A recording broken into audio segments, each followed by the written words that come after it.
So I'm going to do the recap.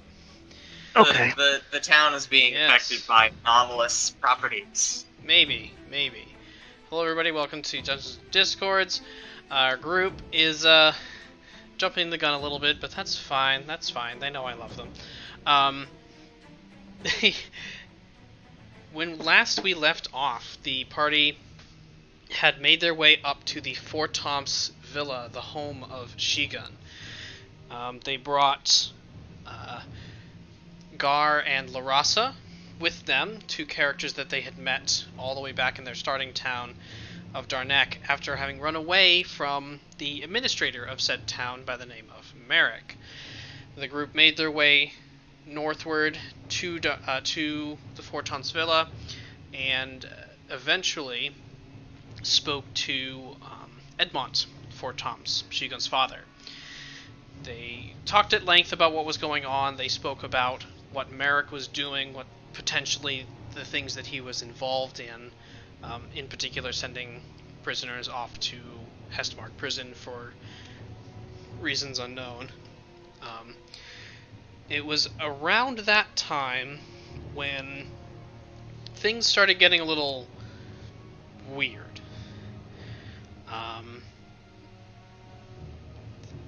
Everyone seems to be catching glimpses of something or looking over their shoulder. Zook at one point had drawn his weapon. Didn't recall doing it. Over the next couple hours, the group made their way around the villa. They went to X Marks the Spot, an antique store run by a gnome by the name of Ellie Jabel. There they discussed at length a little bit about, where she got her wares. Turns out she got her wares primarily from abandoned homes that nobody seems to remember anyone ever lived there. So why were they abandoned? She didn't seem to know. And or realize care. This is like a JoJo episode. Oh God, you're right. I hope not. This is the work of an enemy stand. No, stop it. I swear to God. It's not a I was thinking of SCP, now I'm even more confused. Anyway. It's gonna come down to some really nifty trick arrow that Zook is gonna have to figure out. Just after you guys leave X Marks the Spot, you are now in possession of 7 hand mirrors, 4 steel and 3 silver. And Prudence is in possession of a plush bird. Burb. After having spoken a little bit with Edmont, you started to mention a few of the inconsistencies, and he asked you to investigate, figure out what was going on. So, it is nearing early to mid-evening. Larasa and Gar are holed up, at least as far as you know, holed up in the Dreams and Drams Inn, and you guys have been offered guest rooms at the estate. Shigun knows where they are. What would you guys like to do?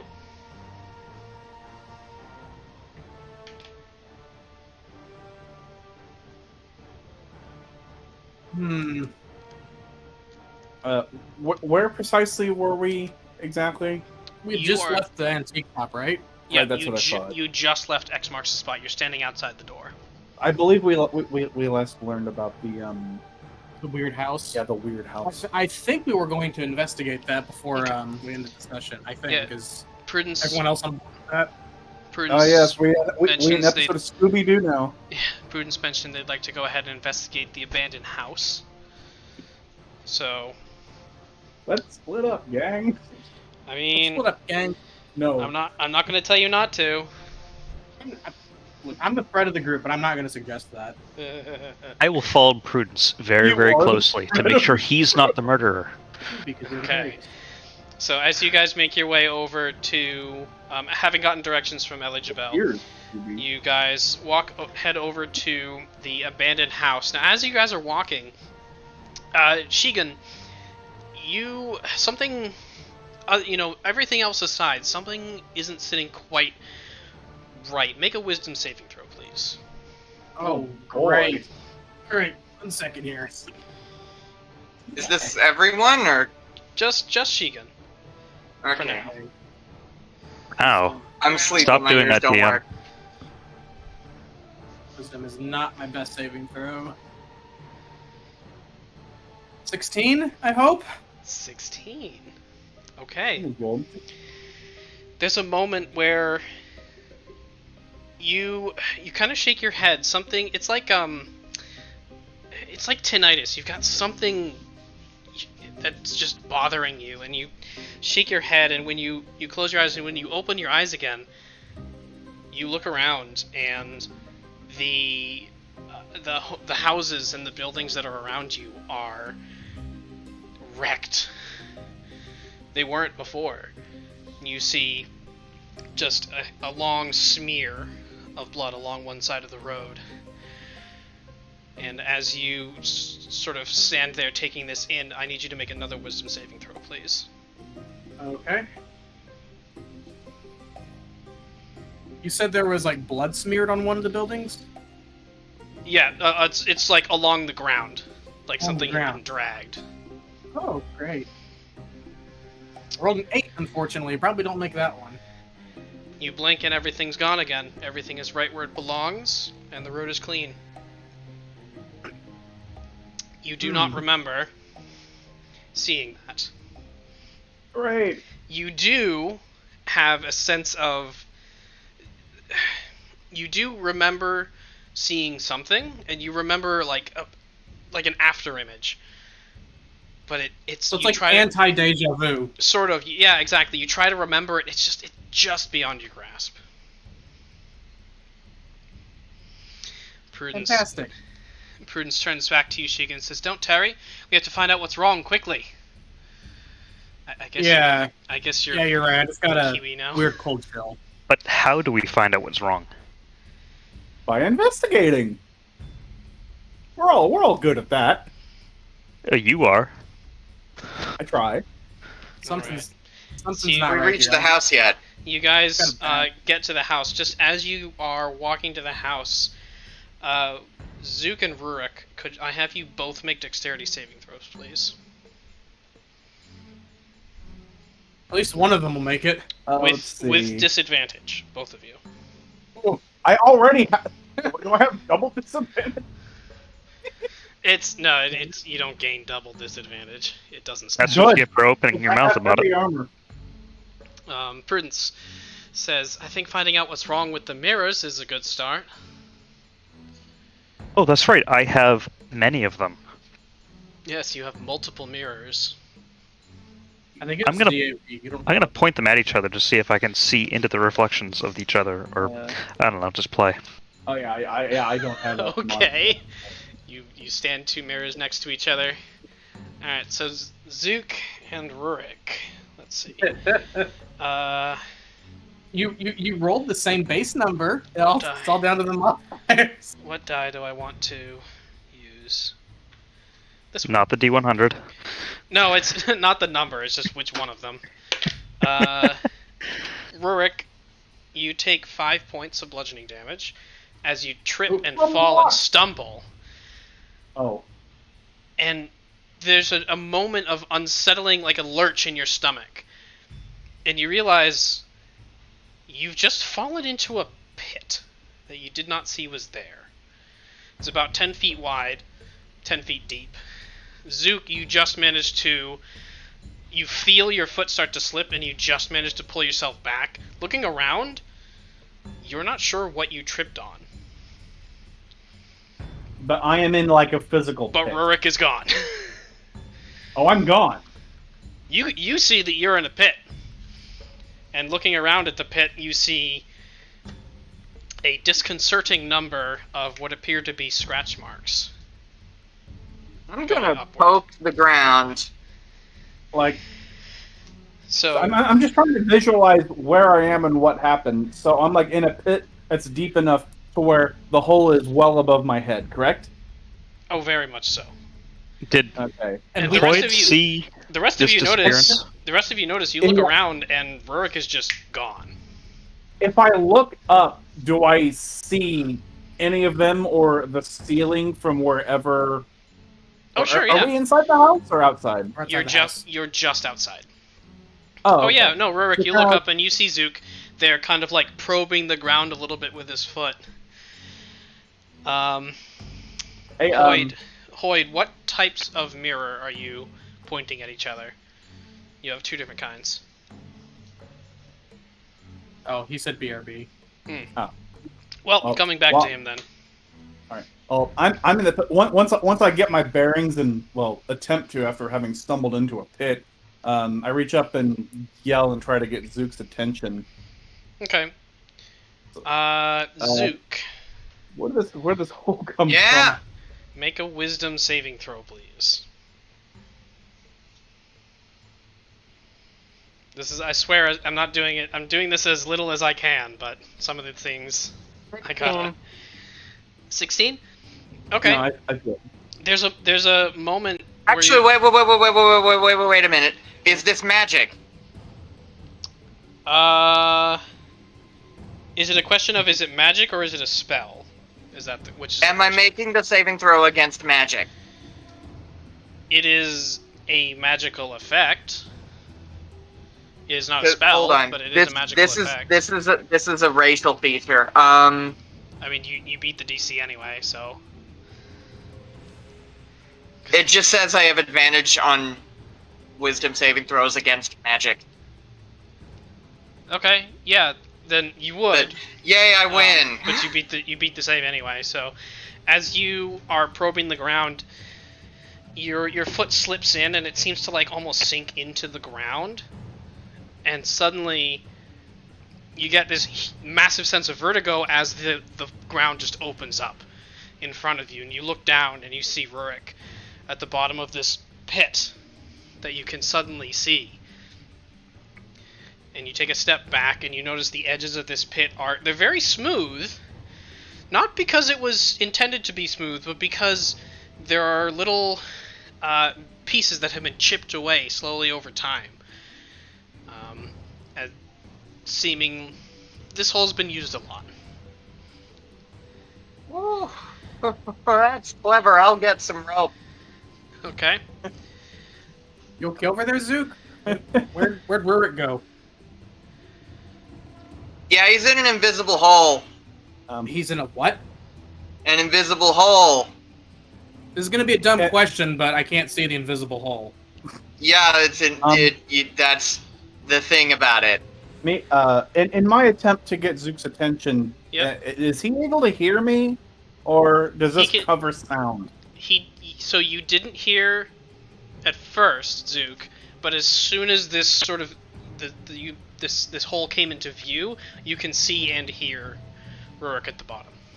Okay, so he can't hear. I'm assuming no one else can. No, at the moment, no. Okay. So Prudence, you approach Zook, and Zook also has, he's been saying these things out loud. Zook and Prudence both make wisdom saving throws, please. This is gonna be. Yeah, apparently I fell in a hole. This is gonna be the thing of the evening. Wisdom and now that I know this is magic. If you don't title this video "The Hole," I'm gonna quit. We're not doing this. We are not doing this. Well, first of all, the hole is a very minor part of this. You're just gonna have to quit. Okay, both of you succeed, so Zook, you continue seeing this. Prudence, you, taking a very careful step forward, suddenly see this hole also appear. It's not, you don't visually watch it materialize, you just blink and it's there. I give Prudence a wave. And you can see Rurik down at the bottom of the pit. I have 50 feet of rope. Okay, so you go. Would you like a handout?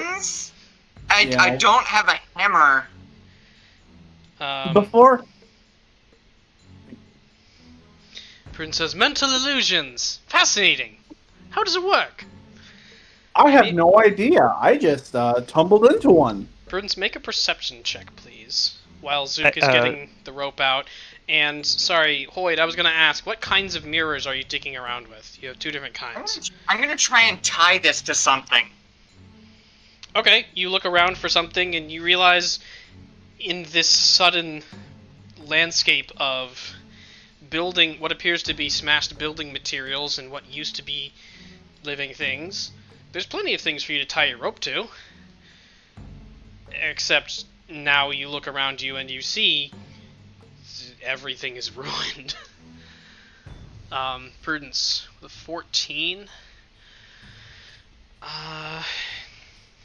Second resort, I'll get something heavy, and I'll just, like, take one of my pitons and try and, like, smash it into the ground with a heavy thing. Actually, does anyone have a hammer? I have a hammer. So I'll do Hoyd's thing then Prudence. Hoyd. I would like to play with the silver mirrors. Silvered mirrors? That's good.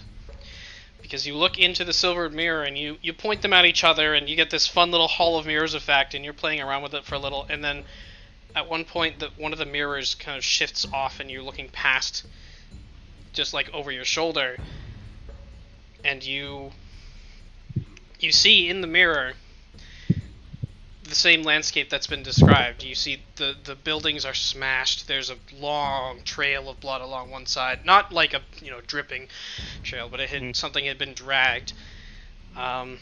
You turn to look. Make a wisdom saving throw, please. That's got scary. Wow, this is exactly like SCP Overlord. Did you steal the plot? No. No, I didn't. A 10. 10. You turn to look, everything looks fine. But you remember what you saw in the mirror. You look back. If I look back to the mirror, do I still see the... You still see what you saw in the mirror before. It's unchanged.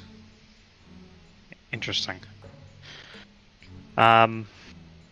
While they're devising a way to lower a rope for me to get out of here. Is Shigun still down in the hole? Shigun's not in the hole. Rurik's in the hole. Rurik's in the hole. Would you like help out of there? I would, but So you- before I do so, I wanted to take a moment to actually, take a good look at the interior and the bottom of this hole. So of note, Hoyd, you can't hear him. You just see everyone standing around the ground. And when you turn the mirror to look, you can see a hole, but you can't hear him. Interesting. Does he hear us talking to Rurik? Oh, sure, yeah. He hears the rest of you having a one-sided conversation with the ground. I'm going to cast message. Okay. You send a message to Rurik. Rurik. Alright, what do you say? Would you like help out? Yes, but first I'd like to investigate this hole. I'll Sure. cast message again. Okay. Someone should do that then. Okay. And I'm going Do to you- continue looking around with my mirrors. Do you respond, Rurik? No. No. Okay. I never respond for that. So make an investigation check, and are you looking for anything in particular, or just kind of generally figuring out what this is? Is that me or directed at me? Rurik, yeah. Alright, okay, yeah. Yeah, I'm just wanting to look at the hole and just kind of get my bearings of what exactly it is, what its purpose might be, try to discern why it's so scratched. Okay, yeah, make an investigation check. So I have my theories. Because you're in a direct effect of whatever's happening, you don't have to roll, you just know you're in a hole. You don't blink and suddenly lose track of where you are. You can see the hole and it's fixed in your mind.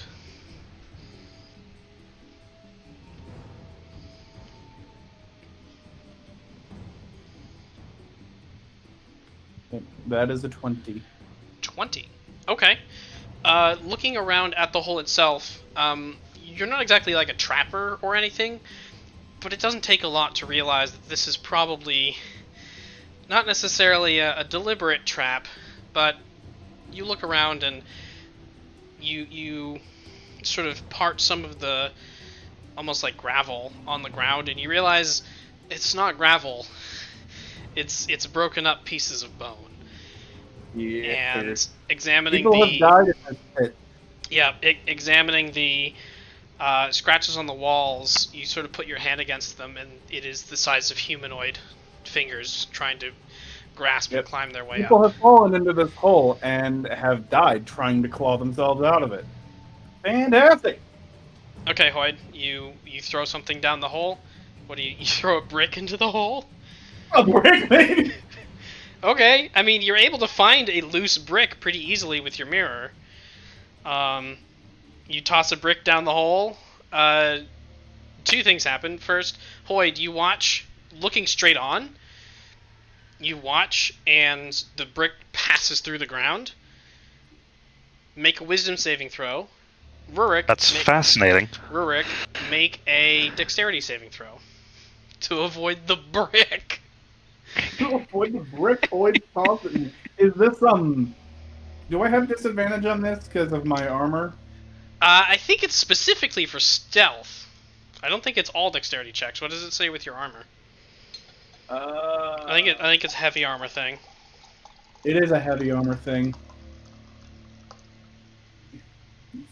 Extend this thing. Oh, it is just stealth checks. My bad. Okay, yeah, it's just dexterity stealth checks. So yeah, your saving throws are fine. Like, it's loud, but you can move. 7. I'll get clunked in the head with a brick. Alright. Hoyd, roll a d4, please. Thanks, Hoyd. You take 2 points of bludgeoning damage. As Ow! the brick hits you. What the heck? Do I hear him exclaim in pain? Not with a 3, you don't. No. Can someone kindly ask Hoyd to stop throwing bricks at me? Hoyd, what are you doing? There's seems to be an illusory anomaly. I'm playing with it to learn about it. Could you play with it when our friend's not in it? Maybe? So, using the block... Is that where Rurik is? Yeah. I thought he just walked away. Using the block and tackle... I mean, as far as he knows. Using the block and tackle... I just told you! Block and tackle? It's, yeah, Prudence at it. And combined with Shigun's, or Zook's rope, you are able to pretty easily... you are able to relatively easily get Rurik up out of the hole. He's heavy, so it takes all of you but one of you, so just subtract one, it doesn't matter who, to drag him up out of the hole. Strong enough to account for like 3 people. Yeah, I mean, you're a dwarf, and 2, I'm also wearing very heavy plate armor. You're wearing full plate armor, so yeah, it's heavy, but you do manage to get your way up out of the hole. And as soon as you leave the hole, you climb up onto the ground and sort of on your hands and knees. I need you to make a wisdom saving throw, please. Ah, that's something I'm good at. Well, so Hoyd, you did know the hole was there because you were looking at it through the mirror.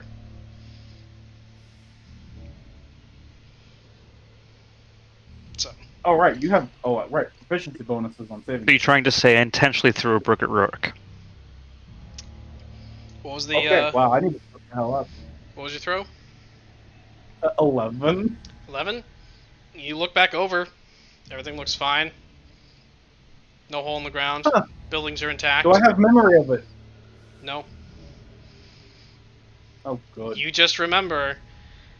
You hurt. You ache for some reason. You're not sure why. You have like a little bit of blood coming down your forehead from something hitting you on the head. But you have no idea what just happened. Prudence, are you near me? Y'all look tired. You see Zook coiling up rope for some reason. Okay, you fell in a magic invisible forgetting pit. Hoyd threw a brick at you. I fell? And then in what? in a pit. It's invisible, it looks like ground. That's a new one. Hoyd threw a brick. It's Hoyd! He was testing it, and it tested a little bit too well. Hoyd, I'd say. Hoyd, go ahead and say your thing. Trying to. Here, try looking through this silvered mirror. Something's off about this. Is that directed to me or someone else? Basically, who do you hand a mirror to? Is the question. How many of these things do we have, by the way? You have 3 silvered mirrors and you have 4 steel mirrors.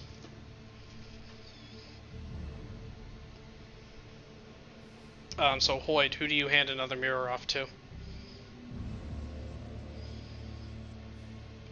Uh-oh, did he die? Maybe. Uh-oh. Well, I'll say Rurgun. Because it's Rurgun. either of you. Doesn't matter. Is that the ship name? No. No. No. Oh, to Prudence? Okay. So he hands it to Prudence. Prudence, you look through the mirror, and you see the scene of devastation around you. Prudence says, thanks. By the way, I recommend we all communicate verbally as much as possible, even if things seem obvious. Something's obscuring information from us, and the only way to bypass it is to keep everyone else posted. Well, apparently I fell into a pit and Hoyd threw a brick at me, and I have no recollection of it, but I hurt real bad. And Prudence, you look through the mirror. Yep, so you begin to describe. So as you're making these descriptions, I need everybody, except Prudence, who's still looking through the mirror, to make wisdom saving throws, please.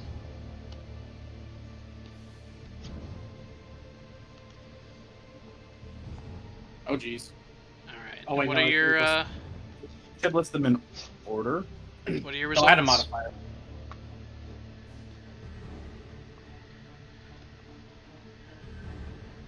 Alright, so what were your it looks like oh jeez. Shigun, you got a Rolls 12. got a little tangled. Hoyd. Hoyd, why'd you roll twice? I didn't think the first one posted because it went out of Shigun and not me. Oh yeah. So yeah. I got a 14. Yeah, it did go. It went in order. You got a 14. Yep. So everybody failed. So you look around and you try to see these things that Prudence is describing, and you don't see it. Not only All that, right, I'll take out another silver mirror and look myself. Here's the fun part. All of you forget the pit's there, except Prudence, who's looking at the pit through the mirror. And Hoyd, who you had seen the pit through the mirror as well, you remember seeing it in the mirror, you just don't see it now.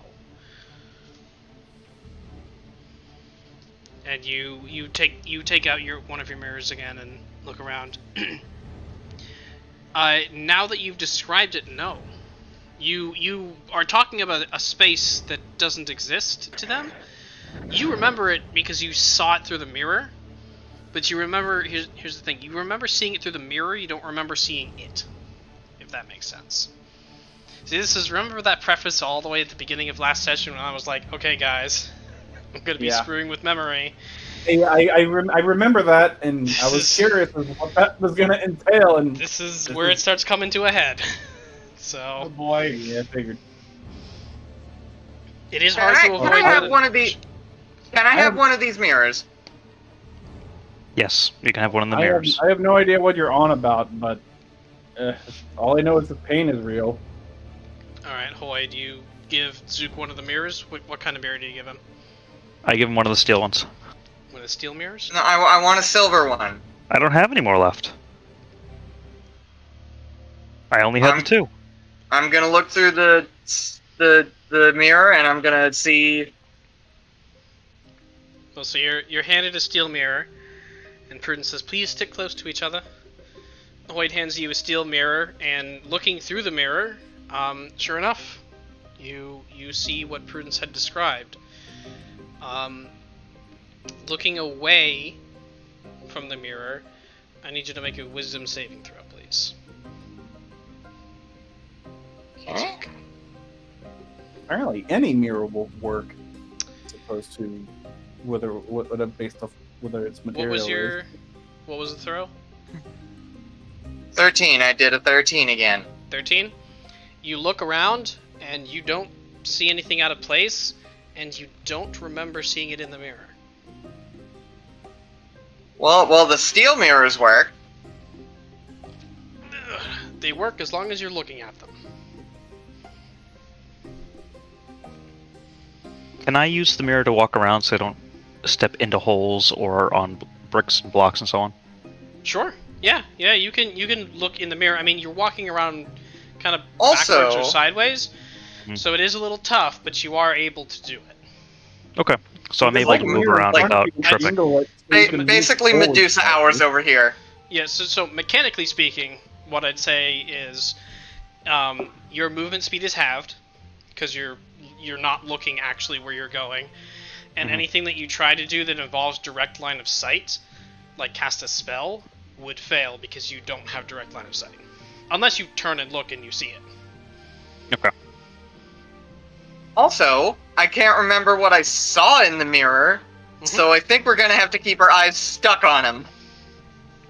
So yeah, of note, Zook, you look around and nothing seems amiss, and you catch something out of the corner of your eye. You look down at the mirror again, and you see the scene again. I think, who was it? It was I forget who said it, but one of you mentioned that you have to keep looking in the mirrors, and as It's affecting you too. yeah, as they say that, you keep your vision fixed on the mirror. Shigun, you have the steel mirror that you got from the guard last time. Yeah. Okay. So Prudence and Hoyd, you have silvered mirrors. Rurik does not currently have a mirror. I do not. I can stick by Shigun. You look around and you just see everybody looking at mirrors. We have enough mirrors. Can't Shigun have a mirror? Rurik have a mirror? Prudence Yeah. if you have extra. Rurik, here, have one of my mirrors. But there's plenty to go No. around. There's no shortage. I will All right. I will curiously take a mirror and just sort of oddly look into it, not sure what's going on or what everybody's There's doing. at least 7 of these things. So looking, Hoyd, what kind of mirror do you hand to I give Rurik a silver mirror. Rurik? You get a silver Prudence mirror. gave me a seal. Okay. So Hoyd hands you a silvered mirror. Oh, okay. And taking a careful look, yes. So Prudence, you cast up Mage Hand, looking at the mirror, and you fix up your hair. Looking through the silvered mirror, I'm not going to describe it again, but that's what you see. Looking away from the mirror, make a Wisdom saving throw. I'm sorry, this is just the mechanic. I didn't make it up, I promise. Yes, you did. Is this a saving throw for everybody or just Just you. Rurik? Okay. Yeah. What was the result? 27. 27. 27. Okay. I have a moment of perfect clarity. So here's what happens. You look around, everything looks normal. You will look in the mirror, and you see this sudden shift, and you see things are different. You look up, and that's what you see as well. Holy Prudence, Okay. I never got back to you. A long, long time ago, I had you make a perception check, and I never told you what you actually got. When you rolled a 14, so when you went to listen, you heard something undertone, like like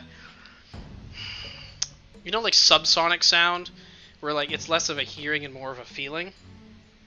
That's what you hear. Something is there, but it's just beyond your reach. Great. Brony Palooza's nearby. Your actual hearing is just beyond your reach. And I need everybody to make a perception check, please, as you're looking around through these mirrors. Yeah, decent perception.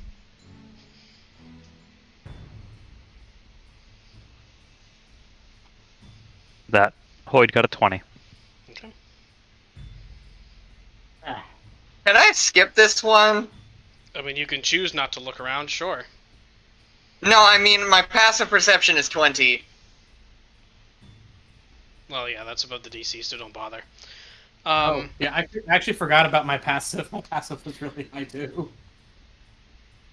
But I rolled a roll, so. Okay. So My passive perception is super busted. Hoyd and Rurik, you both catch this out of the corner of your ears. Prudence, as soon as you plug your ears, the world shifts and you're now able to see it clearly. And you are able to see this as well. Down, very, very far down one of the roads, you catch something just slither almost around the corner of a building. And out of sight. And since you saw it, and since those of you with the silvered mirrors saw them through the mirrors, you remember them. Basically, even those with a silver mirror, or a steel mirror, rather, as long as you're looking through it, you retain the memories. As soon as you look away, they're gone. There was a thing. But there is the chance that if you make that wisdom saving throw, you may look out and then see what is around you again, so... There's a break in your memory, but then you can still see what's actually going on around you. So you're standing in front of the abandoned house. The hole is not directly in front of the door, but off to the side a little bit. Just to sort of give you an idea of where it is relative to where you're standing. There was a snake thing. It's a little bigger than a snake. It was something. The best way I can describe the movement is slithering, but Prudence says Prudence drops the mirror, which it does crack a little. Says, I've made a discovery. Well, to him it sounds like blocking sounds through your ears helps dispel the illusion. Interesting. Are you sure? I'm going to cast Silence centered around myself. Okay. Alright. So you go and you cast Silence centered around yourself. How large is that area? Just it is for a reference. 20-foot radius. 20-foot and radius. If possible, I'd like to include Prudence if he's nearby me as well. Oh yeah, no, you're all definitely within 20 feet of each other. We're all kind of clustered around. Okay, so yeah, I'm just going to cast Silence. As soon as the silence goes up, Prudence, that sort of subsonic thing you were feeling, goes away. Everybody, you look up from your mirrors, there is no break in your memory. You are seeing everything around you with perfect clarity. The ground is... Looking around, you see the hole. The ground is torn. Not only do you see the hole, but the ground is torn up. You see footsteps of some kind of... I almost want to describe it as a reptilian-type foot with you know, like claws, that type of thing. The buildings around you, again, are shattered and destroyed. There's... Now that you're able to take a longer look around without having to suffer the effects of whatever this thing was, you look further down and you see one of the buildings is actively on fire that you didn't see before because you just weren't capable of perceiving it. Okay. I'm going to break up one of my candles. Okay. Take it apart and start handing out wax. Okay, so you take a second and you warm some of the wax in your hands. And you start handing them out to the others. Now, of note, I think silence is a fixed point, right? It doesn't move with you? That's correct. It is a 20-foot radius that's just there. People can move freely out of it to regain non-silence. Yep. Okay. So if you have to cast a spell that uses a verbal component, nope, not in here, you can't.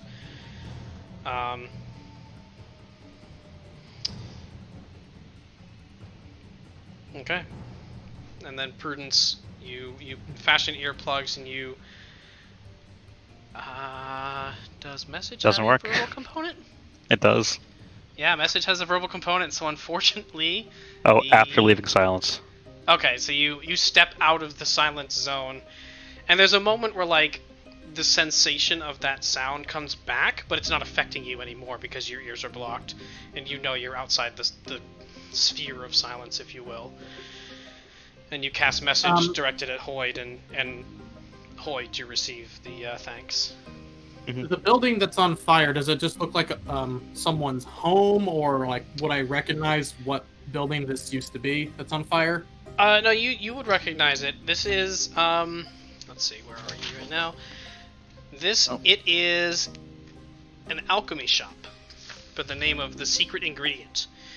And the more you watch, there's a moment where, you see the fire's not like crazy out of control, but it's just there. And then there's a small, you don't hear it, but you feel a small explosion, and you see green smoke start to pour out the roof as the fire has reached the chemicals. Based off of the smoke and such, would I recognize what could produce that kind of effect? I mean, with your alchemical and potion knowledge, sure. I mean, burning sulfur has that effect. Burning any kind of heavily, like, copper-based material will have that effect. It's probably going to be a very toxic place to be. Yeah, you don't want to breathe this, as they say on, as they say on Will It Blend. Don't breathe this.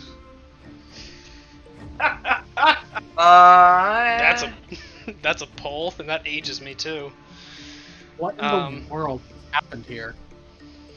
All right, so Prudence, you start to mumble and realize that your mumbling doesn't hear anything. No one can hear you. So he walks around and he touches you each on the shoulder and motions toward where that creature escaped his attention. You do still remember it, because basically as soon as you saw it, Rurik dropped the silence, and then there's no break in your memory, so you do remember it. Also, I think you looked through a silvered mirror, so you would remember it anyway. Okay, so I am going to plug my ears. Does anyone in the party know a sign language? No. I think you do, because thieves can't, but I don't But think thieves anybody can. else does, as far as I know. Rurik, this is going to be very weird because I'm trying to describe emotion without deliberately talking because of silence. That's but fine. Rurik is going to point to Shigun and Prudence in turn, and then hold out his hand and use his other to make a scribbling motion into it to mimic writing something.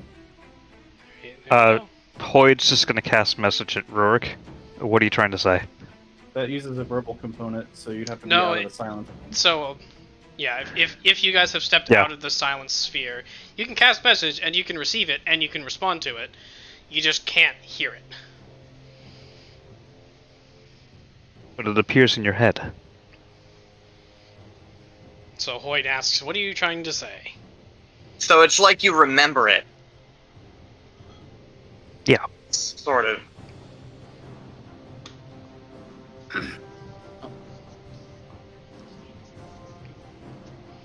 Prudence sort of makes a quick motion of gesturing all of you urgently onward. Alright, I will follow Prudence and ignore what I was saying to Rurik. Okay. I'll follow Prudence as well. He's heading in the direction where the snake thing was, right? Mhm. Correct. Okay, yeah. Alright, so you head down the... I'm gonna follow at a distance. Okay, so you keep about, what, 10, 20 feet distance? Mhm. I'll follow Prudence's cue from earlier and also fashion earplugs out of the wax. All right, I meant to say I did the same thing as well. Yes, yeah, I had And- assumed because Hoyd handed wax to Yeah, all yeah. as well. And I will So everybody's got earplugs? Mhm. So nobody can hear anything. Nobody can I hear will- anything, most importantly. go ahead and drop silence. Okay, yeah, you just drop concentration on It's silence. concentration based. You are now subject to the deafened condition, which it just means you can't hear and you automatically fail any ability check that requires healing, or hearing rather. So any perception checks or anything based on healing, you just automatically fail. Based on hearing. That's what I said. Shut up.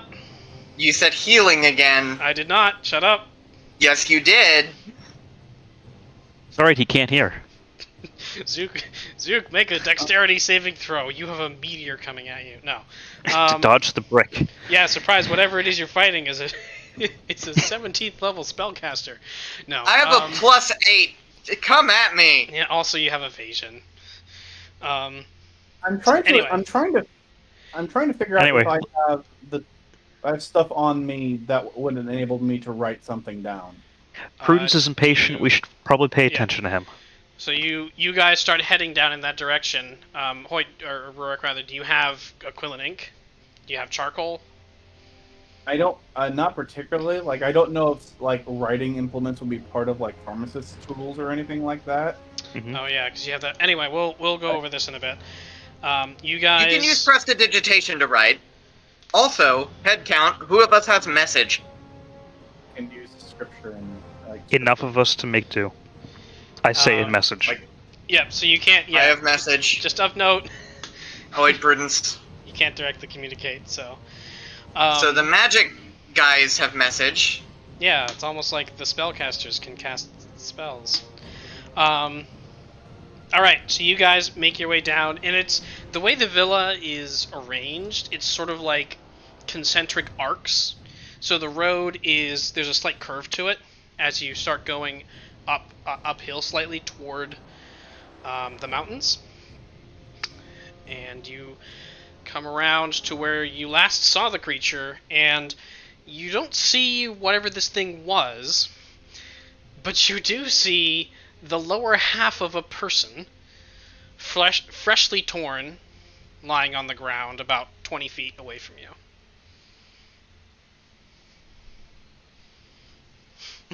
Prudence says, "Ah," and the rest of you hear, "Because you're deaf." Mhm. We got a casualty. I will message Prudence. I didn't do this one.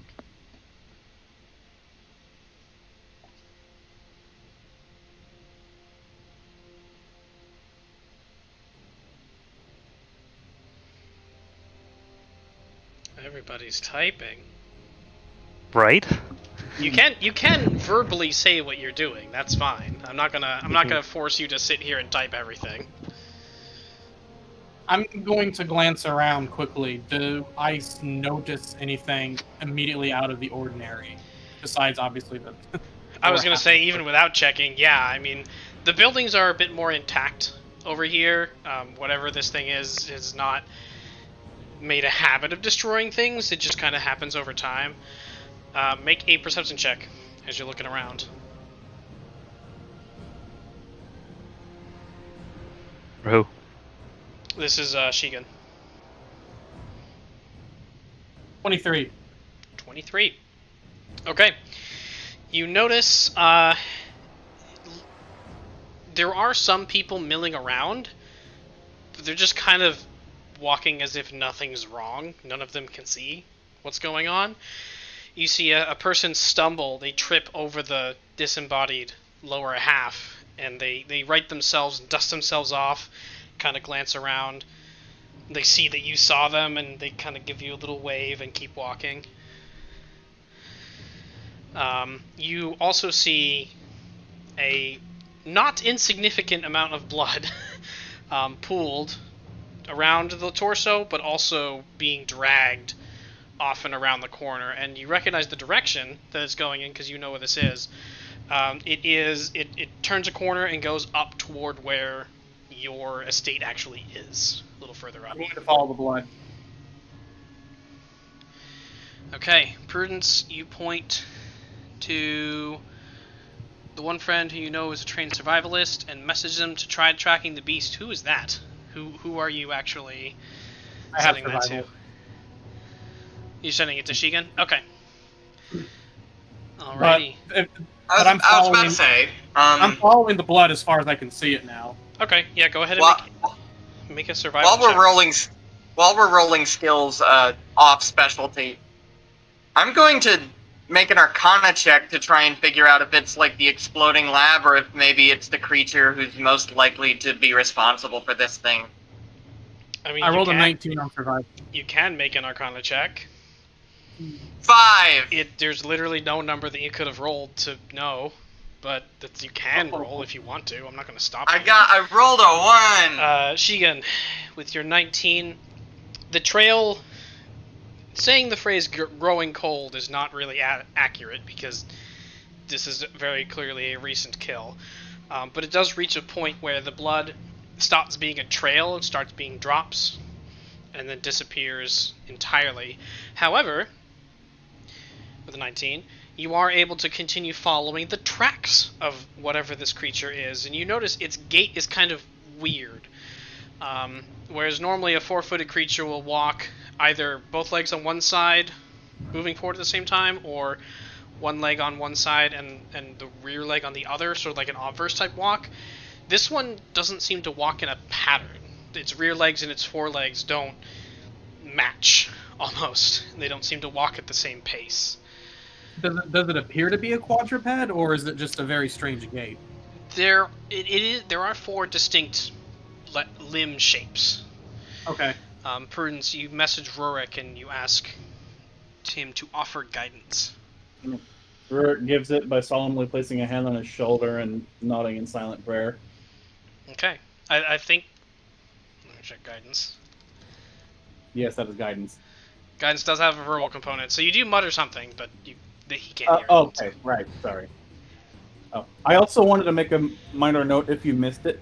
Rurik took a brief moment to write a small note. Sound-based illusion, memory, magic, silence dispels on like a little scrap of paper or parchment or something, and I have it clenched in my fist now. Okay, so you're aware. Yeah, so Prudence, yes, guidance doesn't require anyone hear it, but there is a verbal component, so that the prayer can't be totally silent. And you notice now you are attracting a little bit of attention. The group of you, all with your ears plugged, kind of looking around. For the outside observer, we look really funny now. And as you're following Shigun, following these tracks, you see, Shigun sidesteps some like rubble on the ground, and you all do the same, and you watch somebody just walk smack into it. And they take a couple steps back, and they run smack into it again. And they take a couple steps back and kind of shake their head and start walking, and they walk around it.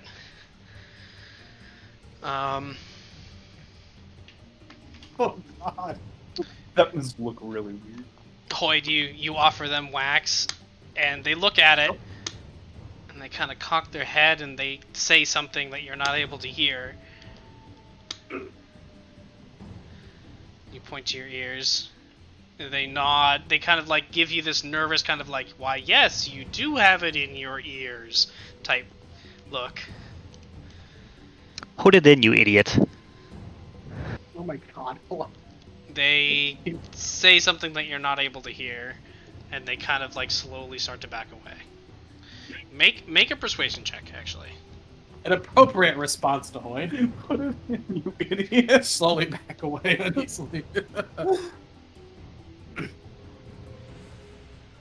As Hoyd is The 14. talking, I guess, with this individual, I'm going to keep trying to follow the tracks. I'm going to motion, towards everyone else the direction I'm going.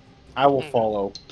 Okay, so you keep moving. I mean, you keep at least line of sight with Hoyd, so he is able to catch up with you when he needs to. Yeah. With a 14, he takes the wax and like kind of rolls it around in his hands, and he doesn't put them into his ears, but he understands what you're telling him, and he kind of nervously nods and starts walking away. He'll probably try it at some point, but has chosen not to do so right at this moment. I have ruined his day whenever he's ready. Pretty much, Sure yeah. have. Whenever he decides to, his entire week is just ruined. My work is done. Let's move on.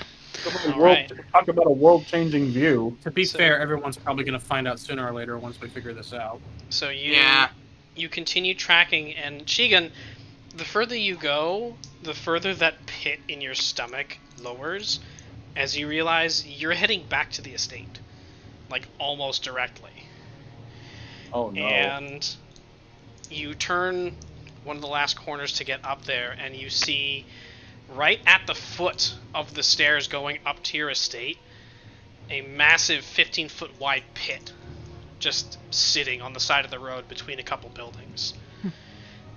and that's where the trail ends.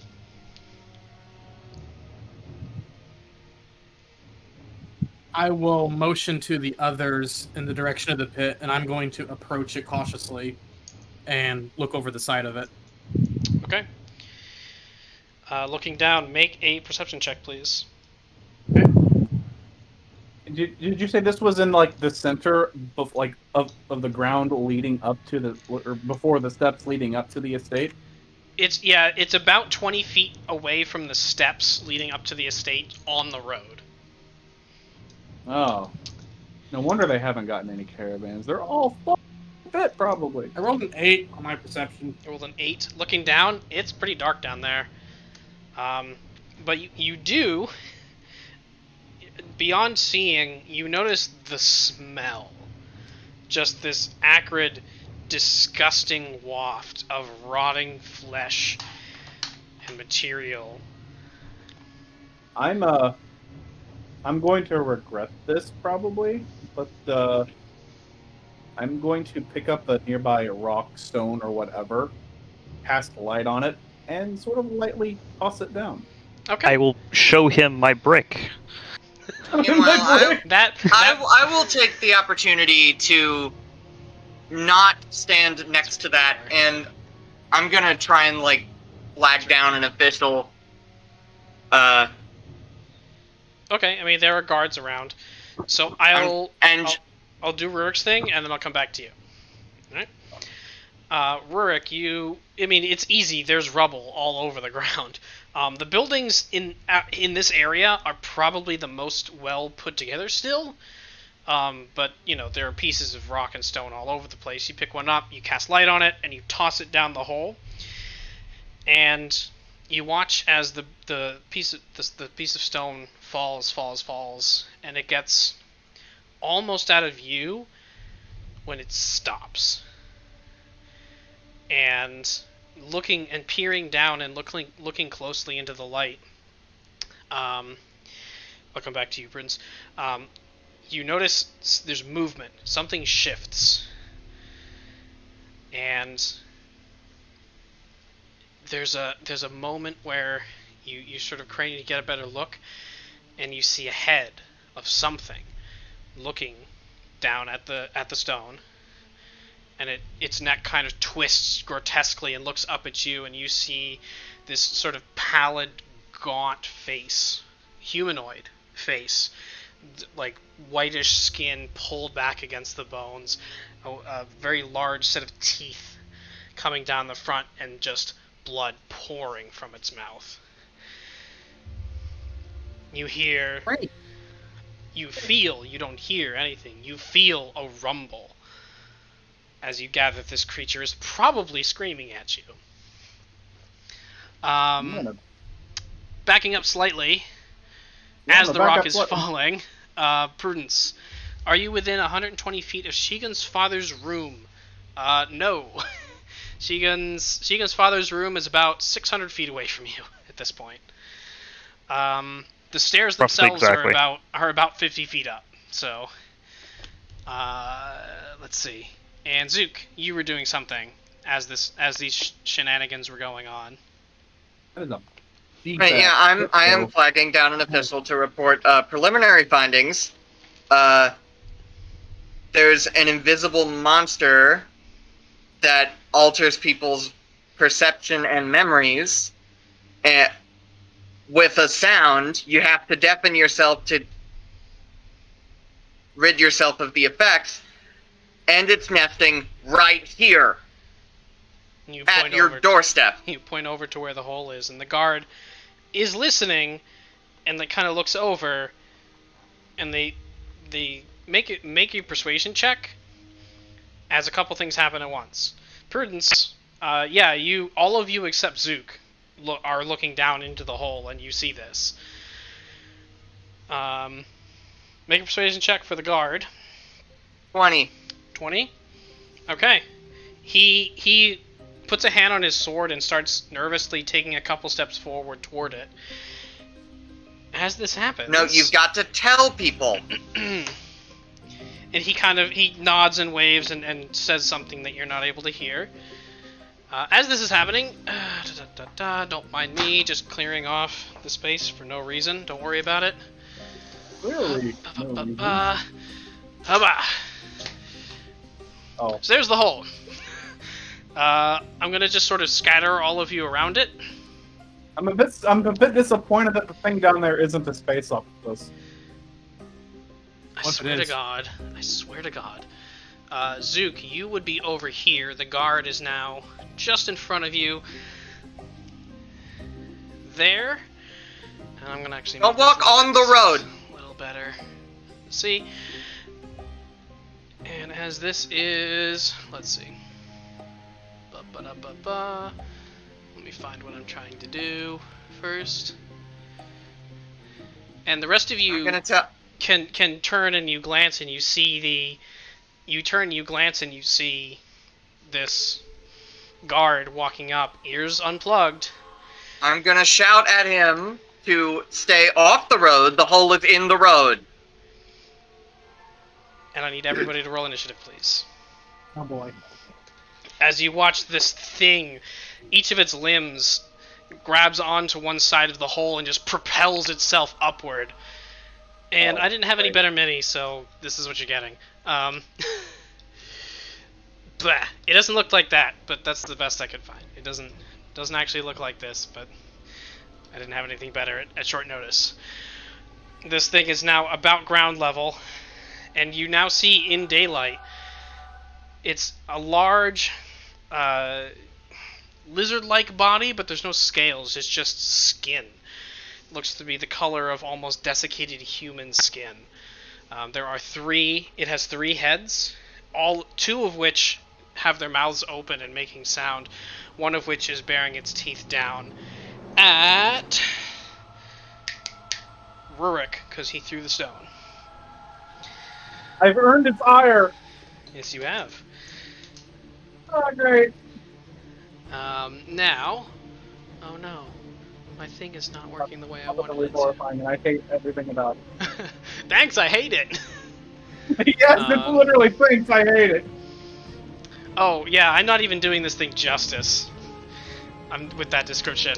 Alrighty. I roll initiative. A picture of it. I just missed everything since the stone's thrown. Oh, yeah, we're rolling Yeah, initiative. we made it math. Roll initiative. Okay. As we're doing this, let me go down the list here. Where are you? Here you are. Hoyd. 24. 2-4. 2-4. Alrighty. Prudence. What did Prudence roll? 20. Alright, Rurik. That's a 4. 4. Let me just put you That's a down here 4. at the bottom of the list. Oh, I'm not at the bottom of the list. Oh no. Can I Shigun, get a do-over? Can I get a do-over? I rolled a 3. I think you have... No, you don't have inspiration right now. I was gonna say... No, thought I you used did, it. but- Alright, Shigun has a 3. Zook? 14. 14. Alright. That is there. I forgot to roll initiative for... Don't worry about it. Okay. So, Hoyd. You watch this thing burst from the ground. Its disgusting bloated body. You see, it has 4 limbs, and a couple other small vestigial ones kind of just jutting out at weird angles. It has a long tail extending back about 10 feet, and it's you know, like how the skin folds at the base of a naked mole rat? Is their neck? Yeah. Like, that's the sort of, like, experience that you're seeing right here. This thing is gross. Yeah. What do you do? Got it. Let me actually put this in focus so I can see the map. Where is... Oh, we're all right around the hole. Oh yeah, you were all looking down at the hole. Okay. Mechanics question. If I back up, am I going to take an opportunity attack? Probably. Okay, I'm trying to get a sense of where we actually all are. So this... Yeah, I mean, you are right. So this square, That is the space it's taking up. It is a huge creature. Got it. I will... Can I see... Does it have ears? Looking up at its heads, they have structures that appear to be about where ears would be on a humanoid, but they are sealed off. You don't know whether that means it can't hear, but the ear holes are not open, at least. Okay. I will cast Vicious Mockery at it. Okay. That's a save. That's a Wisdom save of 15. Alright. Wisdom save of 15. Let me get out my Eldritch die here. That is a 17. Okay. Unfortunately. But you gather, yes, it can hear you. Okay. Even though it is... You see it hear the words and whatever it is you said, probably stung, but it has no damaging effect on it. Okay. I will then move away and to the edge of one of the buildings nearby. So the building to the back right. By the way, these are doors here of the buildings. Right here? This direction? Or that direction? Other side. Behind... See, I'm using my mouse, and it's not actually helping at all. Yeah, I can't see where you're pointing your mouse. Yep. Go up, and to the right. There? See the corner? Yeah, just so the corner is giving me like half cover from the creature. Oh, one more. Okay. Yeah, there you go. As you walk away, it does take a reaction and makes an attack of opportunity against you. You notice you stepped 10 feet away before it took that attack of opportunity. So, it will take a claw attack against you. That's a 14, which I think misses. No? Yep, that misses. Alrighty. It takes a swipe at you, unsuccessfully. And I will yell to the party, "You're welcome!" And the rest of you hear... Oh no. Oh, he doesn't care. Cleverly in battle. Alrighty. Is that your turn? That is my turn. Okay, Prudence.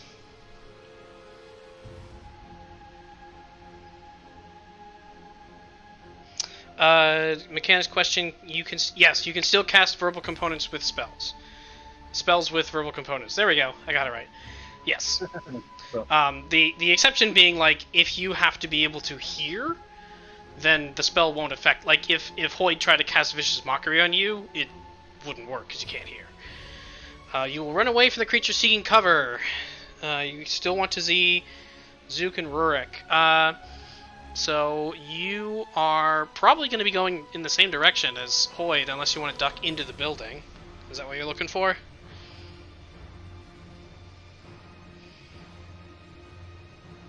Inside the building? Alright. 5, 10, 15, 20, 25, 30 gets you to the door. So you're at the door. The door's already open. So you're at the door.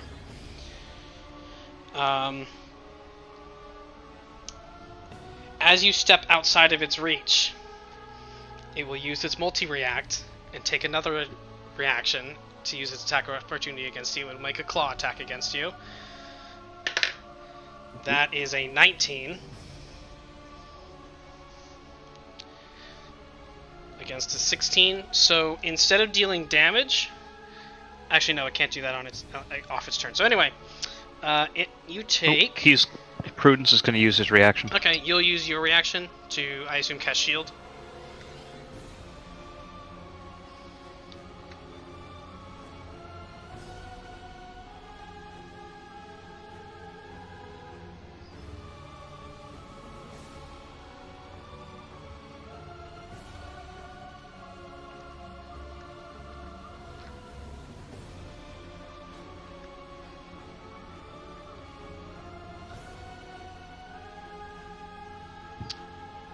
Okay, you use your action after taking damage. Well, so let me roll damage. It's not a lot of damage, but You take 5 points of slashing damage. Damn, that's it. Because the other thing I wanted to do, it can't do off its turn, so... Hellish Rebuke! Okay, that's a saving throw? Dex, I think? Been a while since I've had a character that has Hellish Rebuke. Oh right, but you're a Tiefling, so you get it just by virtue of being a Tiefling. That's right. It's a racial spell. Racist. Mm-hmm. Okay, dexterity saving throw. You cast it at 2nd level. Okay. So it makes a dex saving throw. Oh, no, I lost my d20. No. I found it.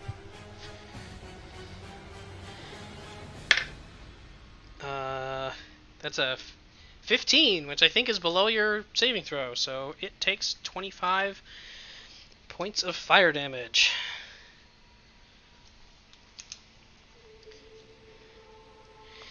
So at Prudence, as this thing slashes against you, you turn and the rest of you watch, and Prudence bares his teeth, and just this gout of fire leaps from his body and strikes the creature, and it hits it, and you could feel the impact almost. Now that you're not hearing everything, you have this sort of sensation of feeling all the impacts, which is very interesting and weird.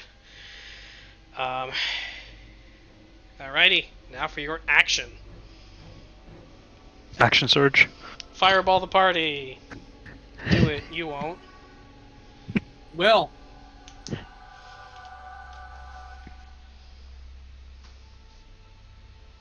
Oh, no, never mind. Can you fireball without hitting any party members? What's the radius of fireball? Remind me, please. It's quite a bit. So 25 or 30. Around a pretty big hole, though. 20-foot radius? 20 foot. Let's see. Does the creature give total cover? In theory, yeah. I mean, you'll hit these 2 buildings. But yeah, you can target a fireball just on the other side of the creature.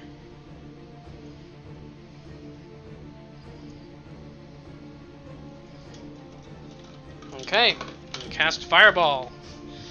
Most of you watch a familiar sensation as the fire... Ooh, at 4th level. This space here has now collapsed on the buildings. As you just feel this impact.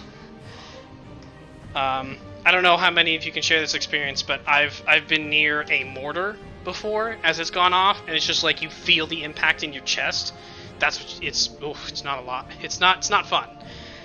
That is a 16, which I still think fails. What's your saving throw? It's 18, I think, right? Or 17?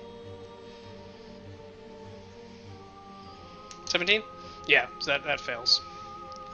26.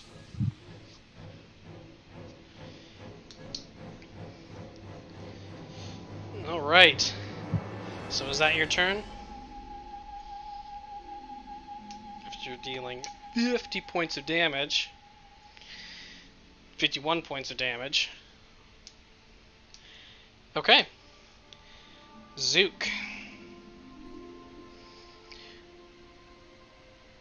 8 plus proficiency plus your spellcasting modifier. So the part of the house to my left that's not destroyed, I'm going to go and hide behind that. Oh, so it's 15, so it did actually save against that. Sorry, so it takes 14 points of damage the second time.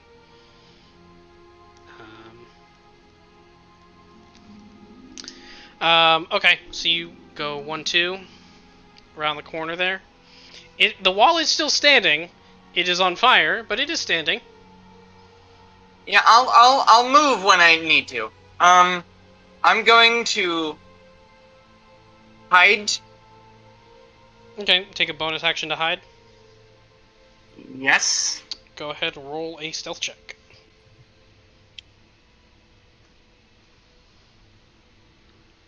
I have expertise a lot.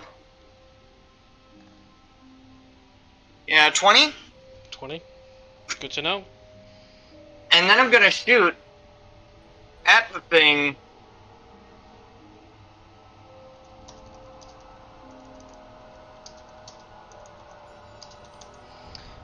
Okay, so you break stealth and fire at the creature?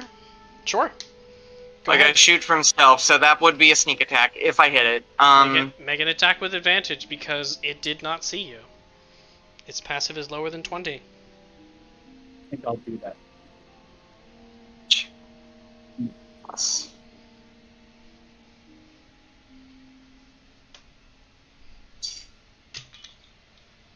$20. 20 hits. Go ahead and roll for damage, including sneak attack, which is just 25. 25 points of damage. 25 points of piercing damage. Okay. Now you're making me do math. I just managed to equal the damage of a fireball with an arrow. Okay. Alrighty, so you see the arrow strikes and you just feel this reverberation as one of the heads. Oh, I forgot there was a thing you can do. So I need everybody who's immediately adjacent. Oh, this isn't a save. This is just a thing that happens. Sorry, guys. Oh no, the bad game design. Nope, it's just something I forgot. Whenever it takes damage, it will use its last reaction to psychically wail. And everybody who's currently in melee, which is Shigun and Rurik, you take 6 points of psychic damage. And that is its last reaction. So, okay. Are you gonna move, or are you gonna stay where you are? And I move further back behind the building where the door is. The door's over. Oh, this door over here? Yeah, so you Yeah. 5, 10, 15, 25 will get you right to the corner there. And I already used my bonus action, so okay. Okay. It is now the creature's turn. The creature, looking around, is going to climb fully. Actually,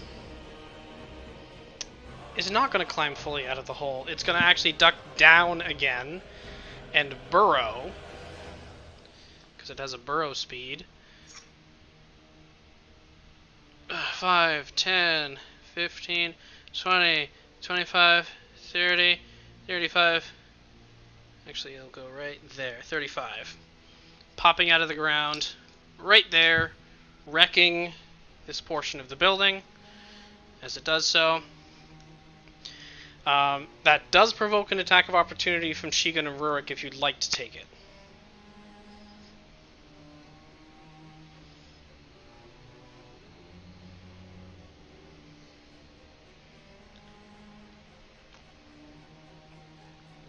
Believe the answer is yes.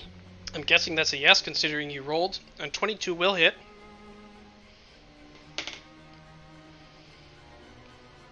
Oh, and there's a part of the building you can see now because the fucking wall's down. There was formerly a piece of a wall here. There's a table, and you can see. Well, you can't quite.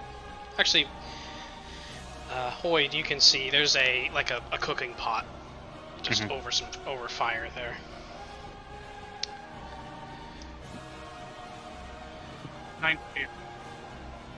I think you rolled a 19, Prudence. So you deal 9 points of damage, Shigun? Radiant damage, yeah. Radiant, that's right, because you have the Sunblade. Yeah. Okay. You slash at it as it goes. Rurik, will you take an attack of opportunity against it? You will. 13 misses, unfortunately. And it is going to make a claw attack against Prudence, because Prudence lit it on fire and it doesn't like it. So that is a 19 to hit.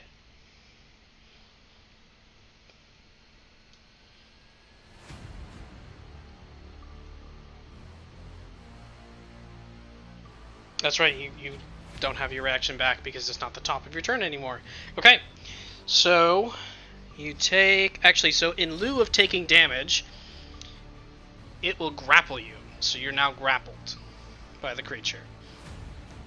And it will take a bite attack against you. Actually... Yeah, it'll take a bite attack against you. That's fine. Oh my god. That's a natural 1. So, despite you being in its claws, it goes to bite at you, and you, like, just twist out of the way, and it smacks its head on the wall next to you.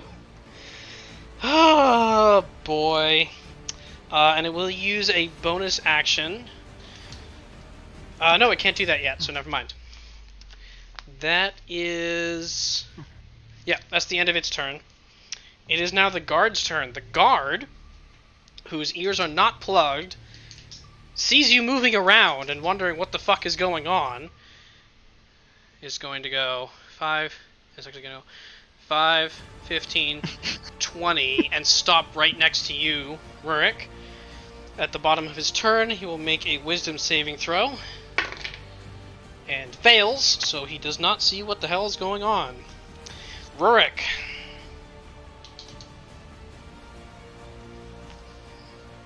It is your turn. What would you like to do? This thing looks undead.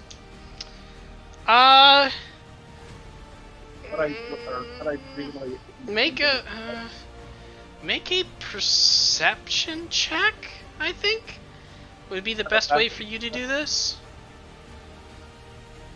You are a little quiet. Does that work, or do you want me to actually roll? Oh, that's much better. Alright, yeah, make a, I guess, perception check to see if you can identify whether this thing has the characteristics of an undead creature. What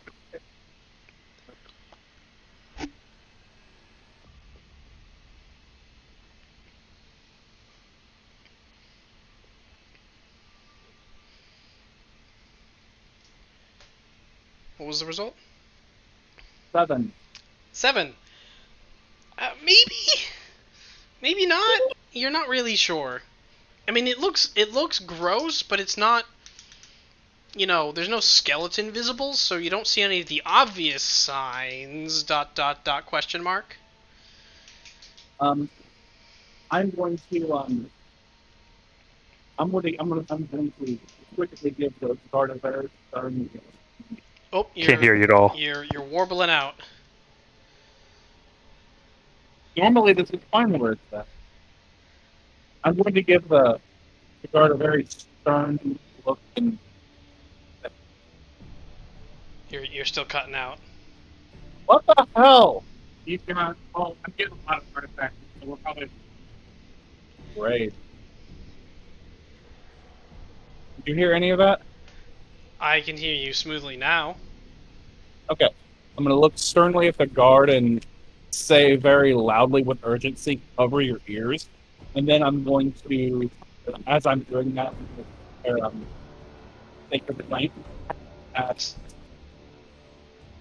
Bingo. Okay, so you'll cast Sacred Flame on the creature? Yeah. Okay. That is a dexterity saving throw, right? That's a 14, which I think fails against your spell save DC. My DC is 16. So it fails. Go ahead and roll for damage.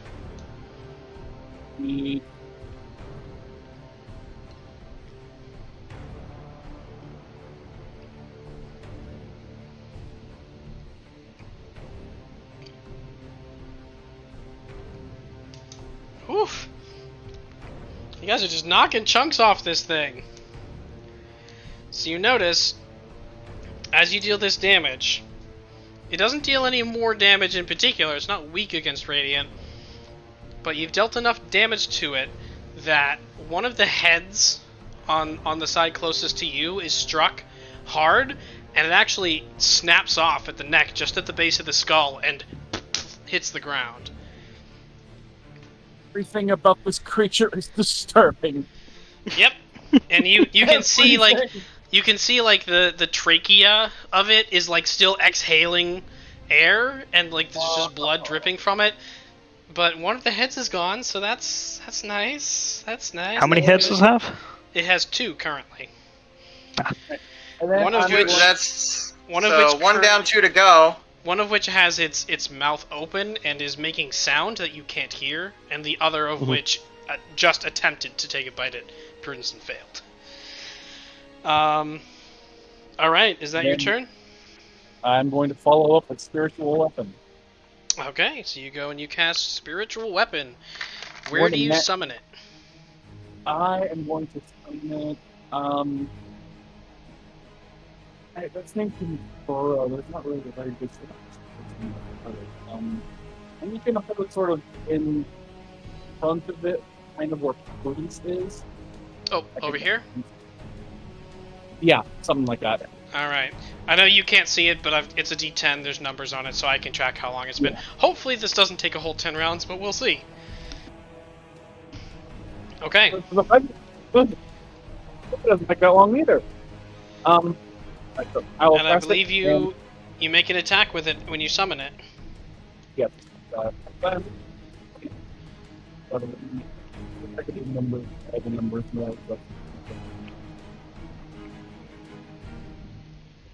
Proficiency bonus plus spellcasting modifier.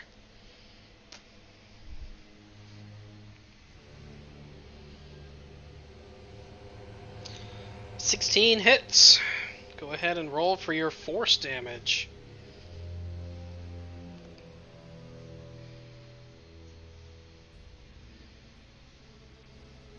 I'm sorry? Does this count as a successful damaging weapon? It is not a weapon. It is a spell attack. Okay, I wasn't sure if it was a spell weapon. I know it's called spiritual weapon, but unfortunately, it's not actually a weapon attack. It is a melee spell attack. I just wanted to make sure. I wasn't sure if weapon strike was that. All right. Yeah, unfortunately not. Oh shit! I should have updated that. Yes, I knew. Go ahead and roll your force damage.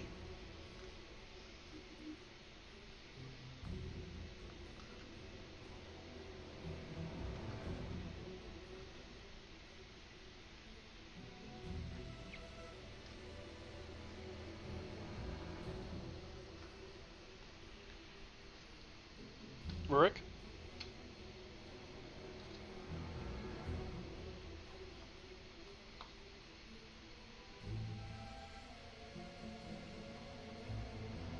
Alright. 11 points of force damage. Right numbers. Okay. Are you going to move at all, or are you going to stay where you are? I'm gonna back away from the hole.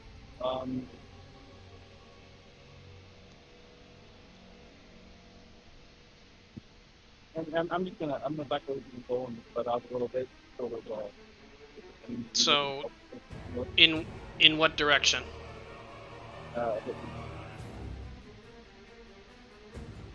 A bit north. North? 5, 15, 20, 25? Up there? Yeah, that'll work. Alrighty. Cool. So that's your turn. Shigun. Bringing up the rear. Is the guard plugging his ears? That's the bird suggestion. It hasn't come around to his turn yet, so he's not currently doing that yet. I'm going to point at the guard and I'm going to tell him, evacuate the villa. I want all the guards on full. Your mic's really quiet. Hang on. So you're ordering him to evacuate the villa?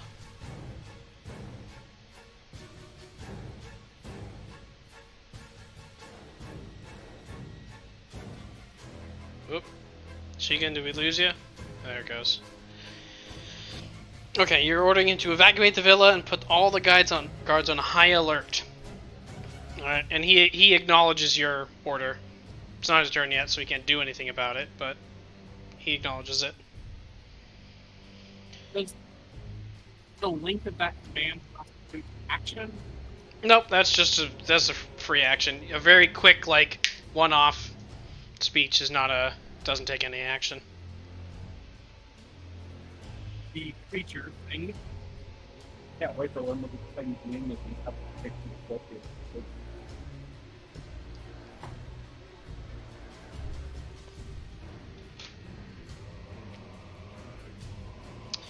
You'll approach it and attack it with your Sunblade. Okay. So 5, 15, and you'll attack it with your Sunblade. Go ahead and roll to attack the creature.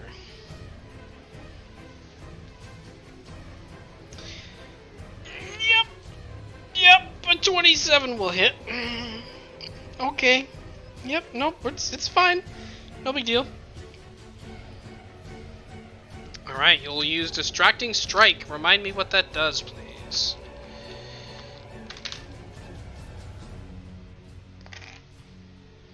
Adds 1d8 and gives advantage to the next ally that makes an attack. Alright, sounds good. Go ahead and roll your d8. And the rest of your damage, I suppose. 21 in total. Cool. So, let's see. There you are. I've been looking for you. Okay. Takes 21 points of damage. Okay. Oh yeah, 13 plus 4. Yeah, that's 17. That is how math works, isn't it? I think I'll wait. Alrighty. Anything else this turn? Oh yeah, I got more to come. I'm just waiting on Prudence. Okay. Also, yeah, you have more than one attack now, so.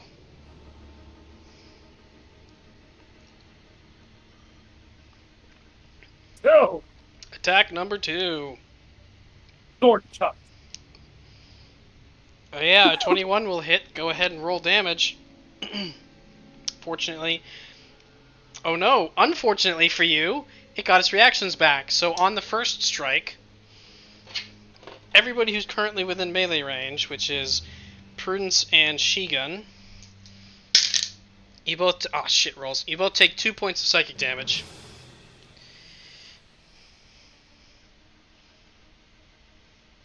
It doesn't have any other mechanical effect. You just take psychic damage. That's all. As this thing psychically screeches out.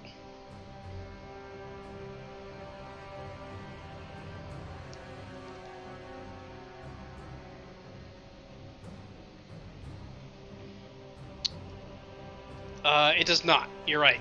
The distracting strike using a battle maneuver again doesn't stack, but you get more damage, which is nice. So. Not like restraining. I'm sorry? Yeah, I don't know if it's a bandwidth thing or something, but I cannot hear you anymore. 9 points of damage. Okay. Alrighty, anything else this turn? Action Surge, okay. Attack 1, second verse, same as the first. Oh no. Oh no, that's a natural 20. Oh no. Oh no, my poor creature. My poor creature. It just wanted to eat people. Alright. I mean, it has been eating people, so, you know, it's lived a full life, I guess. Full belly, anyway.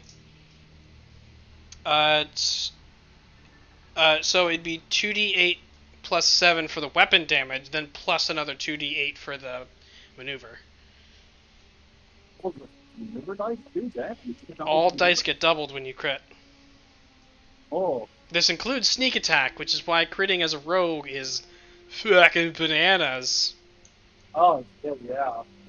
I'm just gonna roll 48. Yeah, 48 plus 7 is fine. It's the same type of it's the same type of damage, so I don't have to differentiate. 27. Oh man, you guys, you're just Ruining your performance. attack to the second. On that one, it's going to use its second reaction to deal much better rolls. 8 points of psychic damage to you and Prudence. I'm pretty sure even if we just completely demolish this thing, just the setup alone makes this thing an 8. 14 misses, unfortunately.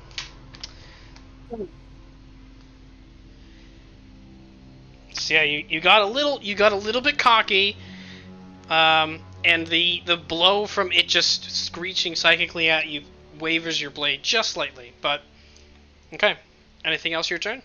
Or is that it? It's for me. Action Sheriff 2. Alrighty, yeah, action surge again. No, please God no. Now if you were an Echo Knight, you would have gotten 2 more attacks. Echo Knights are... Echo Knights are... Oh yeah, no, Echo Knight, you have an ability called Unleash Incarnation. Every time you take an attack action, you can unleash... Not every time, it's limited by the number of... Anyway, you can use the ability to get another attack from your Echo's position. Action Surge lets you do that twice. So... Oh, that's not... But anyway, alrighty. That's the end of your turn. Hoyd, it's Excellent. your turn. Is it still alive? Oh, very much so. Okay. It's I'm roughly 2/3 still alive. Oh, excellent. I'm going to cross the street. And Prudence, yes, you are still grappled. You're going to cross the street? 5, Yep. 10, 15, 20, 25, 30? Yep. So I want a direct line of sight on this thing. Yep, you have that. Alright. Are there any guards still in sight? There's the one here. Okay. I mean, there's also the 2 at the top of these stairs. Mm-hmm. But they're about... So from here, it's about 50 feet up to the top of the stairs. I'm going to glare at the one next to the creature. Okay.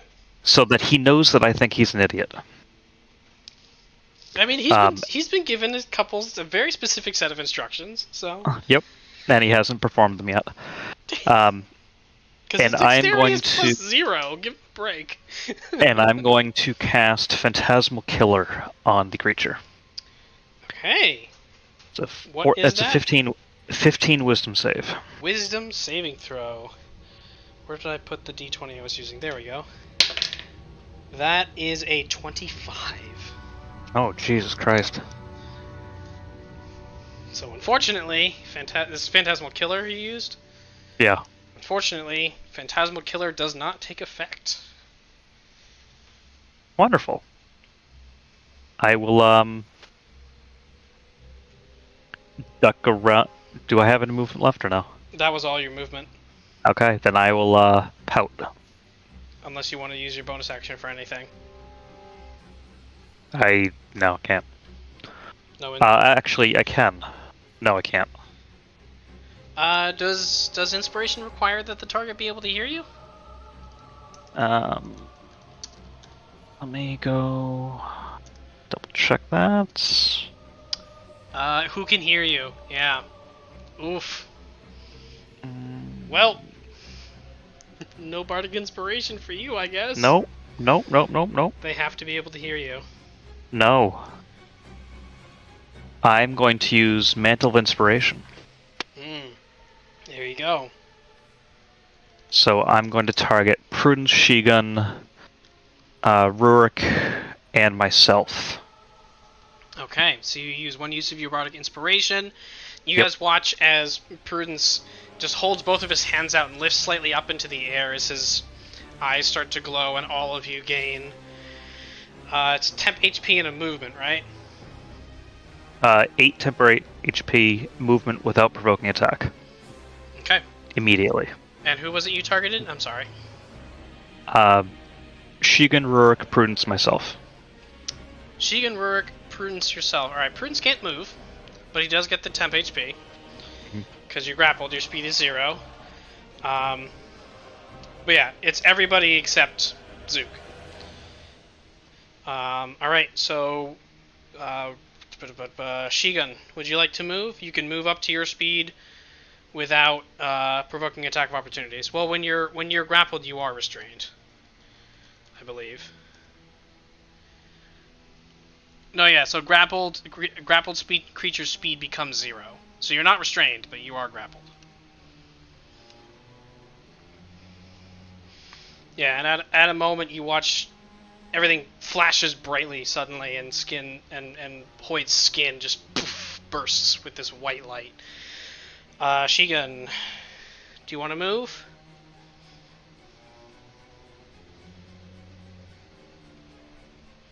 Okay, you'll stay where you are. Rurik, would you like to move? You can move up to your speed. Stay where you are? Okay, but you do have that 8 temp HP, and I think that refreshes at the end of your turn, right? Hoyd?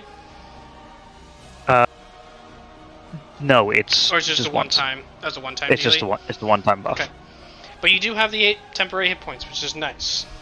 Yes. Okay, is that your turn? Yes. Cool. Prudence, it is your turn. Cast Polymorph on yourself, turning into a Brontosaurus. Cool beans. The size of Gargantuan. No, it can't keep you grappled. Also, as you do this, Gargantuan is what? I think 15 feet across, right? Or 30 feet across, I think is what the Gargantuan size is. Let me see.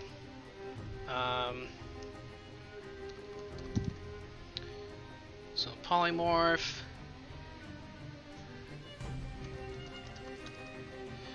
If I wanted to be a huge dick, I would make you roll a history check to see whether you know what a Brontosaurus is, but I won't. That's fine. I've seen one in the picture book. Yes, I think you now take up a 15-foot radius, which means from where you are, you do get pushed slightly. Actually, no, I'll use a square because it'll be easier.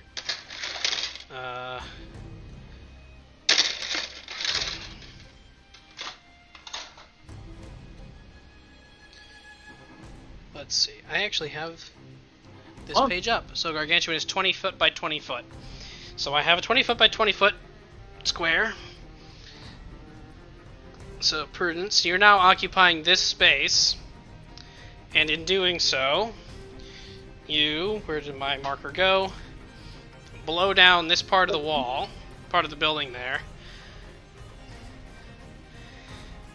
And you are no longer, no, you are grappled.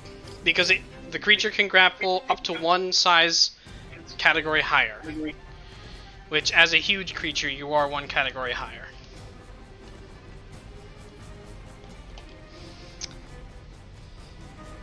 But, of note, when you polymorph, reptilian ears aren't shaped the same way as humanoid ears. So, you're no longer deafened.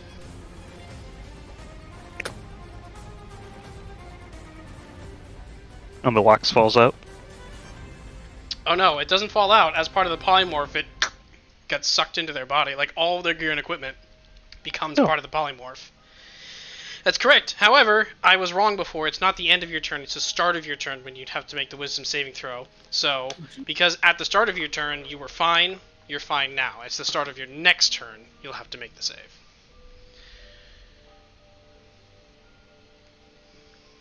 Alright. Is that it this turn? The rest of you the rest of you watch as suddenly Prudence disappears, and in his place this massive reptilian creature. You see a Brontosaurus has this huge long neck extending upward. It's still being held in place by whatever this creature is, but it's now like a full probably 5 feet taller than this creature. Alright, how many hit points do you have? If you want to roll. That's a fuck ton of hit points, isn't it? Holy crap. You just take the average. Okay. Alright, Winter just got funky. Zook. It is your turn. Those are Castile. Yes, hello. Okay. At least now I don't need to worry about him. Well, until his concentration's broken. I will go and hide behind the building. So, 5'10". Looking into the building, you see there is someone in the building, and they're like just stirring a pot of whatever it is that they're cooking there. They seem completely unperturbed. You are concentrating. I'm going to hide behind the building. Okay, roll a stealth check. You just close the door.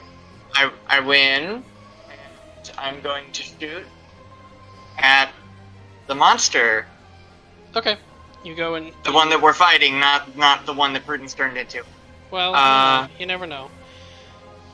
Okay, yeah, go ahead and roll an attack. With advantage, because you're coming out of stealth. 18. And 18 hits.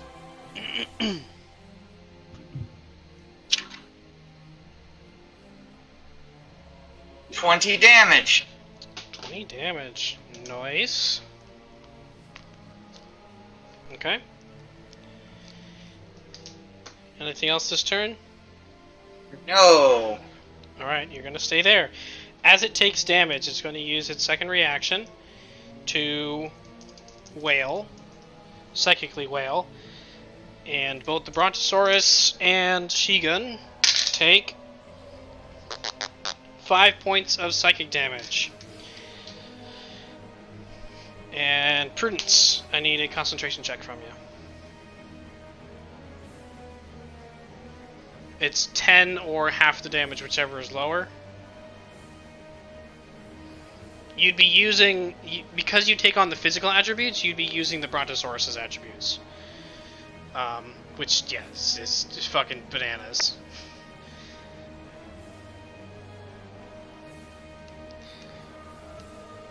Oh, you take the physical and mental attributes. Oh, okay. Prudence's intelligence is 2 right now, by the way. Just so you know. Like, he's... So, I mean, I'm not gonna say, like, he loses awareness, but, like, he's aware of what's happening, and he's aware of what an enemy is. But that's about it. Okay. It is now the creature's turn. At the top of the creature's turn, because it has a head lopped off, it is actually... You watch the neck sort of sickeningly twist and stick into the ground for a moment and pull upward, and as it sort of pulls upward, a humanoid figure slips out from its throat. And there is ad number 1 right here next to Shigun. An ad face. It vomited ads. It vomited a creature out at you, and you see covered in blood is this humanoid figure. Maybe they were human at one time, but they're definitely not now. This sort of massive fanged teeth. You see it has huge, enormous, almost grotesquely twisted claws, and you see a tongue just lolling out from one side. And it looks at you intelligently. I just was an idiot and I didn't roll initiative for this creature, but that's fine because it's got shit initiative, so... Okay, that's at the top of its turn. For its action, it is going to...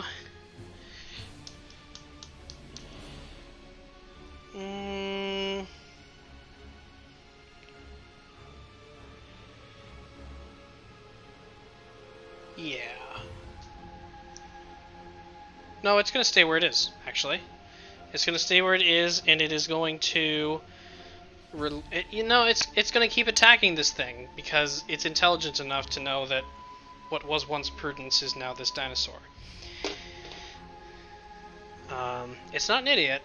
It is intelligent. So it is going to take a multi-attack on you. So it is going to take a bite. Actually, it can't take a multi-attack because one of its claws is occupied. So it can only take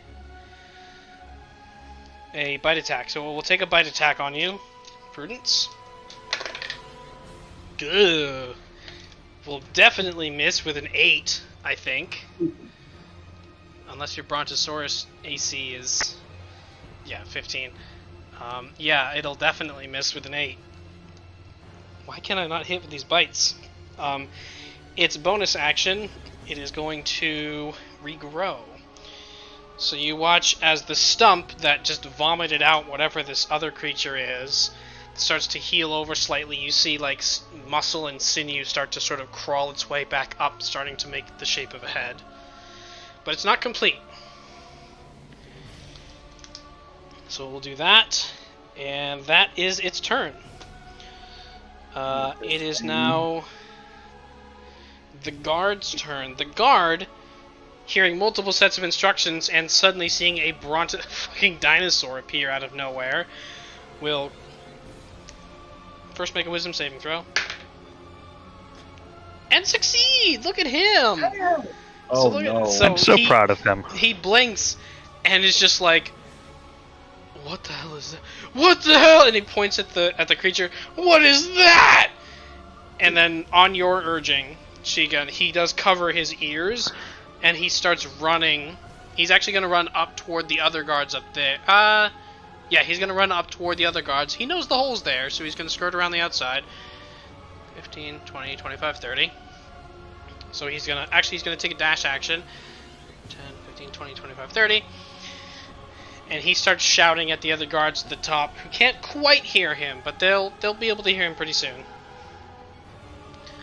Oh yeah, no, he would have seen, absolutely the guard would have seen you become a dinosaur. It's only things directly related to the creature that are sort of shielded from perception in this sense. So you casting Polymorph is a thing that he did see. Okay, that's going to be his turn. It is now the humanoid creature's turn. The humanoid creature is going to... let's see. It's going to take a claw attack. You know what? Yeah, it'll take a claw attack against Shigun, because it's just right there. It woke up angry, and Shigun's right in front of it. That's a 24 to hit, which I'm pretty sure hits. I have a 19. Yeah. So you take... ooh, multiple dice. I haven't rolled one of these attacks in a while. You take 9 points of slashing damage, minus 3, so you take 6 points of slashing damage. And I need you to make a Constitution saving throw, please, Shigun. Okay.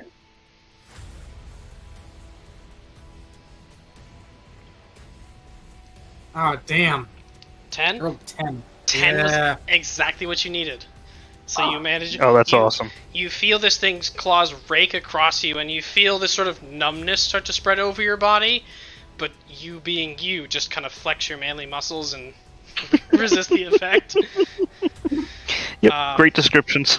Yes. So good. You avoid becoming paralyzed, fortunately for you. My turf. I don't know you. That's all it's going to do. Rurik, it is your turn. Fantastic. There's a Brontosaurus in front of you. Yes, and I was going to get closer to do a thing, but now I don't want to go nowhere near that thing. I don't want to get stepped on. I'd rather take a brick to the head. So, of note, Brontosauruses are really tall. You can definitely run under it without hindrance. Oh, I don't want to risk getting stepped on, so... Okay. Now, I like... Yeah, if I were putting myself in that position, I'd be fucking... nope, not going anywhere near that. All right, what would you like to do? I was considering a thing, but I'm gonna backpedal on that. I am probably going to. I'm gonna shift the battle map slightly so you can see a little better. Oh, that actually helps tremendously. Zook is still here. So. Oh, Zook is in there. Okay. Where's the ad thing? It vomited out. This guy right here in front of Shigun. Oh, okay. I see. Can I do anything to hit both of those? I don't think so.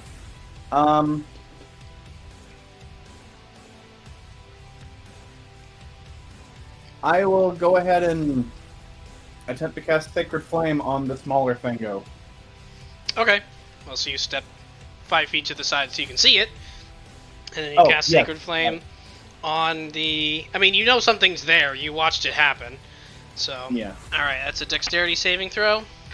Yeah. Ooh, that's a 6. No. That's a number. Alright, go ahead and roll damage. I guess. 18. 18. Ooh. That is exactly half its hit points. Good for you. And I'm gonna follow up with the swing with my spiritual weapon. Okay. Against the against the big creature? The smaller one. Okay, so you'll actually move it 5 feet and then take a swing? Yeah. Okay. Sorry. Should have specified that. Go ahead and roll an attack on this new creature. It's a 25. Yeah, 25 will hit. And that's 10 damage. 10 damage. On the ad. Yeah, there comes a point where, like, I'm not even gonna bother checking whether that hits because almost nothing has an AC over 20. At least not at the levels you're fighting at. Okay. Is that your turn? Yep. I'm good. I'm gonna stand my ground where I am. Alrighty. Shigun, if I could have you make a Constitution saving throw, please, as you are within 5 feet of this new creature, and you are capable of smelling. Oh God! And this thing is making you start to retch. You have a nose. 11. You wish you didn't. You succeed. So you feel this disgusting, debilitating effect, but you manage to flex your nose muscle. You resist the effect. That's the thing. Flex the nose muscle. I like that. Also known as your diaphragm. I don't know where I'm going with this. Anyway, take your turn. Yeah. Well, the big thing is the bigger threat, so I'm going to focus on that. I like nose muscle.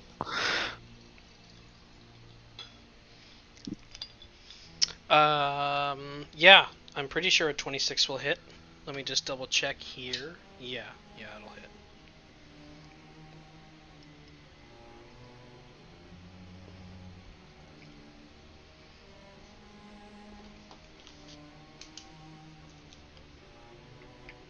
Okay. I think you have one more maneuver die, right? A total of 5. I've used 3. Okay. 2d8. Oh, you know what?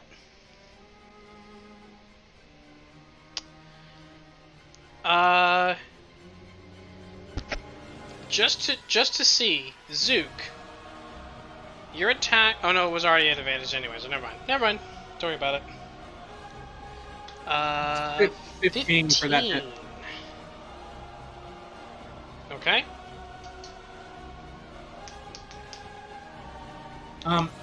Is it possible for me to attack the recovering head like Prudence suggested? Sure, you can make a called shot, absolutely. Well, that's what I'm going to do then with my next attack. Yeah, the AC is slightly different, making a called shot, but everything else on your end is the same. I take it, does it slightly increase the AC for trying to hit something specific? Yeah, basically it's considered half cover, so they gain a slight bonus to their AC.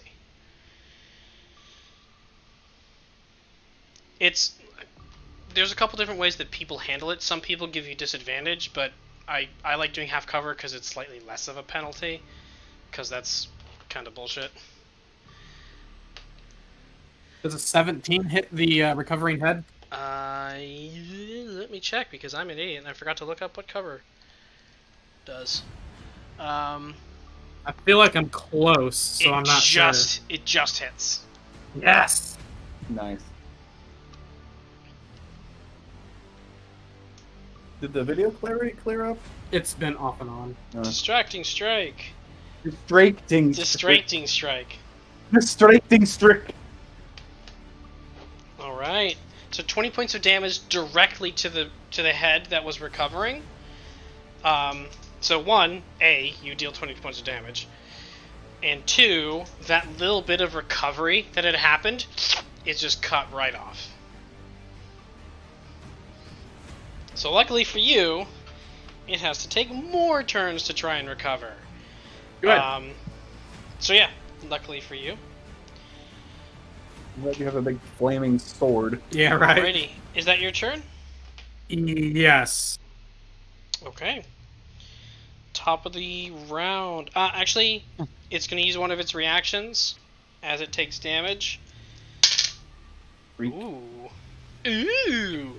Shigun, the creature, and Prudence, you take 8 points of psychic damage. You watch as the creature just dissolves and becomes a puddle of guts on the ground. Wonderful tanking job, Shigun. Actually counted enough to fucking get it to kill itself. Prudence, I need a concentration check from you, please. I mean, it's 10 or half the damage, whichever's lower, so it'd be 10.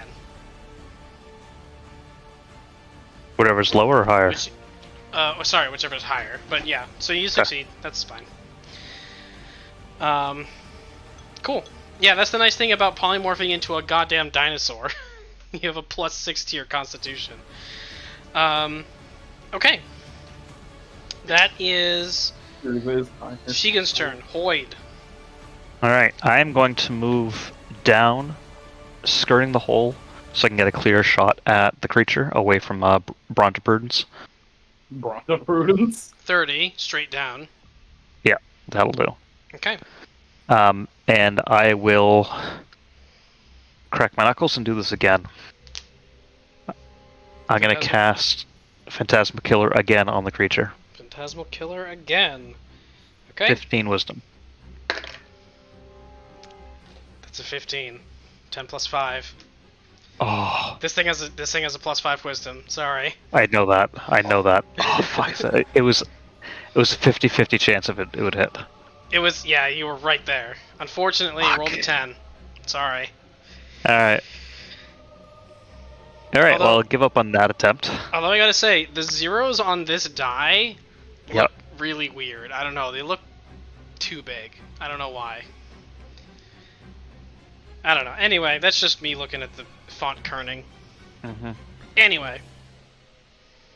But in the future, they look like 9s. Yeah, in the future, the 10 looks like a 9. Imagine that. Alright, that's your movement. Action. Anything else this turn? I will grant another round of... excuse me. Alright. Mantle of Inspiration. Another Mantle of Inspiration. Okay. Yep. Does that replace hit points or add to them? That will override them, so now you have 8. It replaces, yeah. Temp hit points always replace. But you get to choose, so if you have something that gives you more than what you're getting, you can choose to keep the old number. I ran out, so this is good for me. There you go. Alright, so who would like to move? They're pre-shielding. Shigun or Rurik, would either of you like to move? Prudence, you're still grappled. Because the creature didn't ungrapple. How far can I move toward the creature with using my maximum allotted movement? Uh, I can't count squares very I easily. mean, you can go 5, 10, 15, 20, 25 and get here. Or go 5, 10, 15, 20, 25 and get right next to it, if you'd like. By going under Brontosaurus Prudence.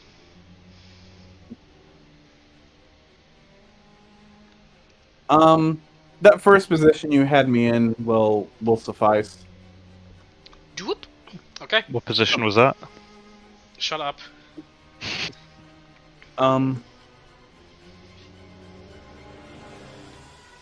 Yeah, that'll work. Alright, Shigun, would you like to move? You can move up to your speed, and you do not provoke attacks of opportunity. No, I'm fine here trying to keep the creature at bay. Sounds good. Cool. And Hoyt, are you going to use your mantle to move at all? You're going to stay where you are. I am going to move into the building. This one here? Yeah, just kind of right into the rubble there. Alright, so 5, 10 gets you... You're actually standing on the rubble, if you want to move further in. Is there any sort of cover, or...? So it's 5, 10, 15, 20, 25, 30 gets you around the corner here, and now you have at least partial cover. And there's somebody here, I'll just put a marker down for the sake of having something down. There is a person here, like, cooking dinner, like, in this stew pot, and is like, you can't hear them, but they go, oh, hello! And that's... They have no fucking idea what's going on. Their house is a mess. They have no idea. Can I free action give them some wax? Yeah, I mean, if you have wax left, you can just hand them some wax. I have 5 candles. They take it and kind of look at it and give you a weird look, but... Here, yeah. Next turn. Alright. It's funny with no context from their perspective. Oh, it won't be funny for long. No. Prudence, what would you like to do? So you have an intelligence of 2. Are you still vulnerable to the creature's mental haze effect? I believe you are, but let me double check. That's a good question. You're too dumb to understand the haze. No, that's a legitimate question. I Yep. think so, but... Yes. I don't see anything about a... Yes. Wisdom saving throw. And... I haven't been making people do this. But I should have.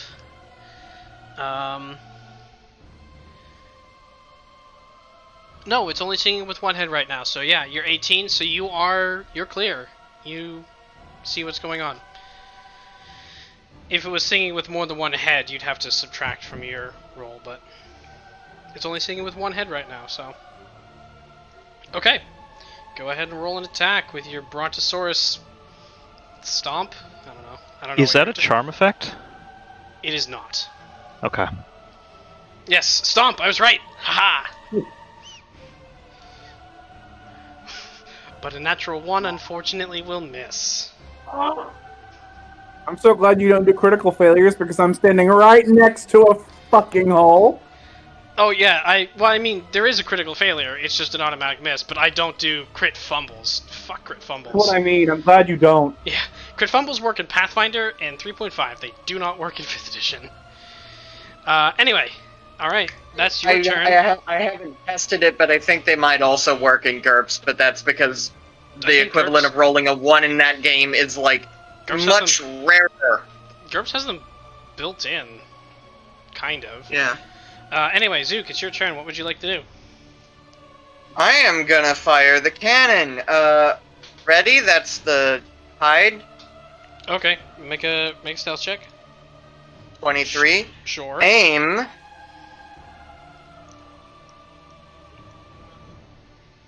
22. And then fire. Sure. 22 will hit. 20. 20 points of damage. Alright, so... You guys watch as Zook's arrow streaks toward the creature. If you've ever seen Princess Mononoke, the moment where... I forget the main character's name. He's firing arrows off. The arrow strikes the creature and actually severs one of the heads clean off. Just right off. And it lands down on the ground. So now there's 2 empty stumps. They're still moving, but 2 of the heads have died. And one of the head... Actually, let me see. Zook, if you could roll a D2, please. On a 1, it's the head that was not singing. On a 2, it's the head that was singing. Cool. So you struck the head that was singing, which means all of the guards around you and all of the townspeople are now able to see what is going on. Oh, So- let the chaos ensue. So as the head hits the ground, Rurik, Shigun, Zook, all of you watch as there's the one person here, there's the 2 guards up there, there's the guard there, and there are more people down sort of south in this direction, as they all have this moment of clarity and start freaking the fuck out. Oh, great. How does the Okay. woman next to me look? And having just caused a panic accidentally, I will end my turn. Okay.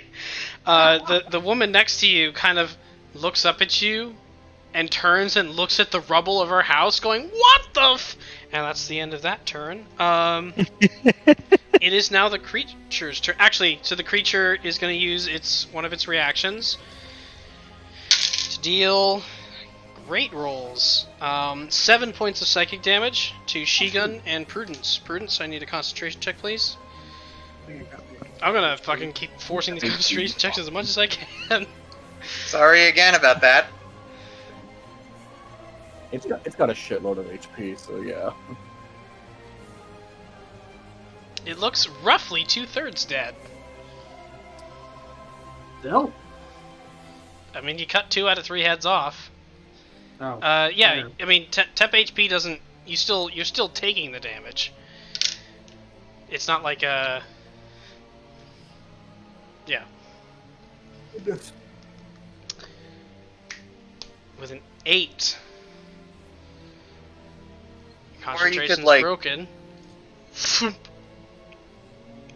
And there's a comical moment of watching Prudence up in the air and he fall. I'm not gonna actually have him take damage, but for oh my god, Prudence.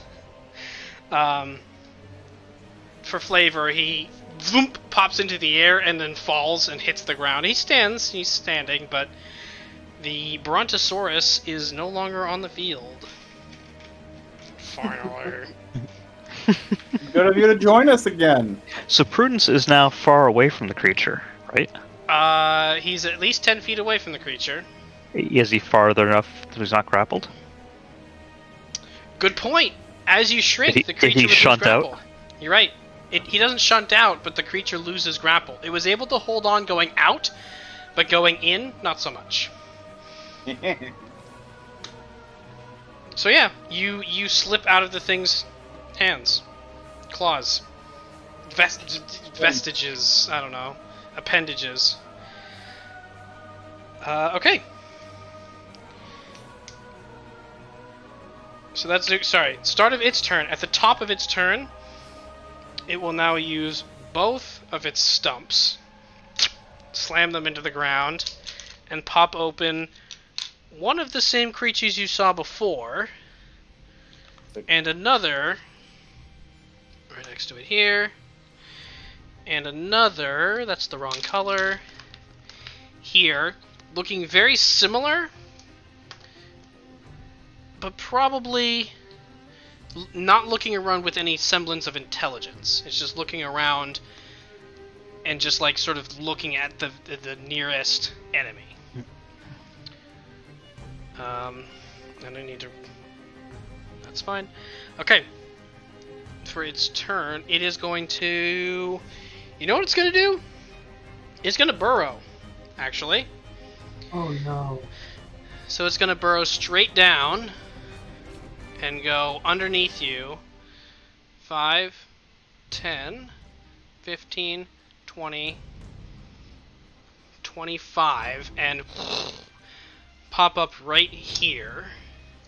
Actually, it's going to Attack of go opportunity. here. Sorry. Shigun, you can take an attack of opportunity if you would like. Gladly.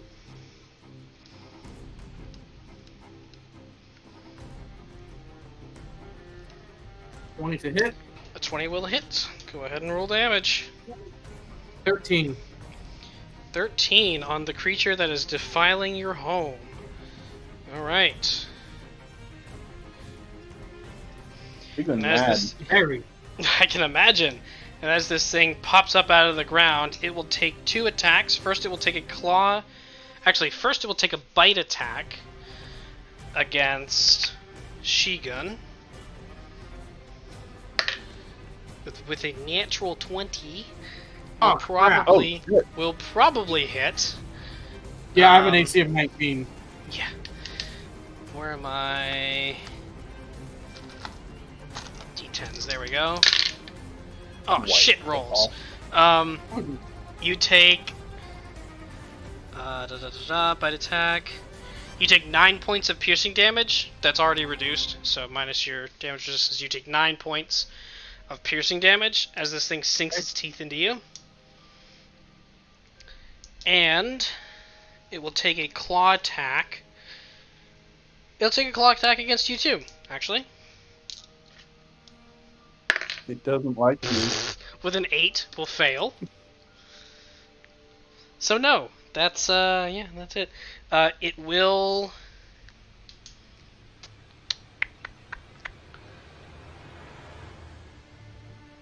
Let's see. It has 2 to. Is it gonna use its song?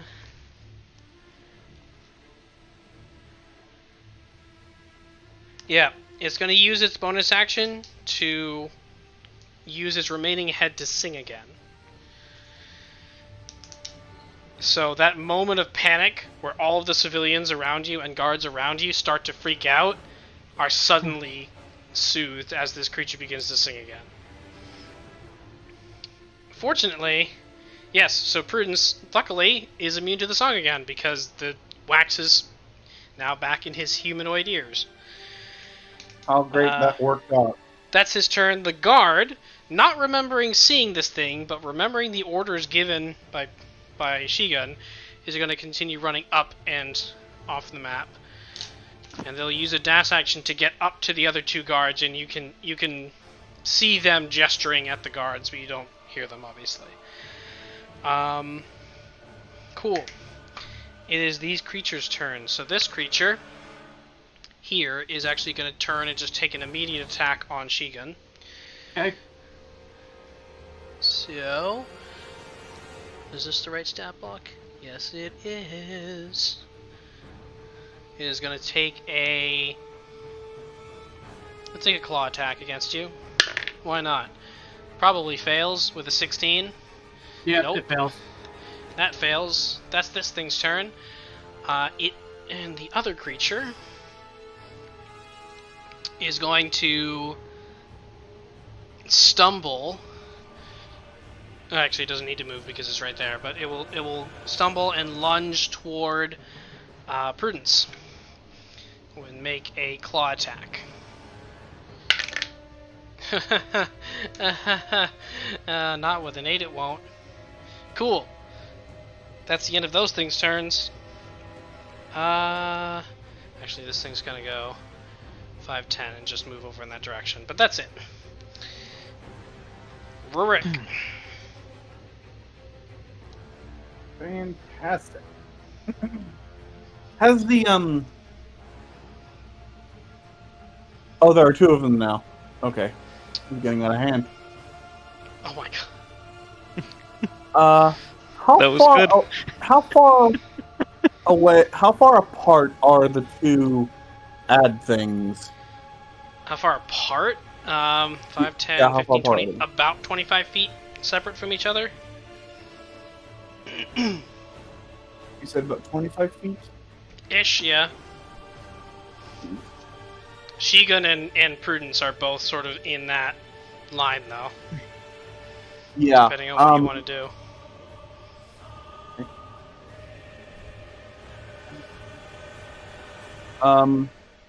Where is oh wait, Zook's way the fuck over there. Yeah, Zook is over by the chat box. Do I have line of sight on Hoyt at all? No, he's in the building. Well, that part of that building is gone. Oh, true. If you true. take a 5-foot step back, yeah, you have boop, you have line of sight. And you don't leave the creature's threat zone, so it doesn't take an attack of opportunity on you. Okay.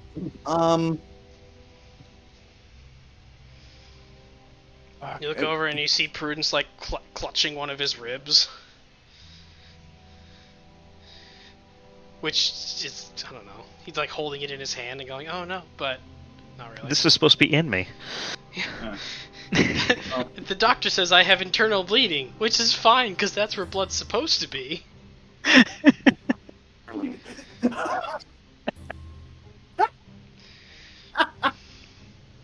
Alright. Oh, goodness. What would you like to do, Rurik? Well, I had a thing that would be really great thing to do offensively, but Go for it. help. I am curious what your idea is.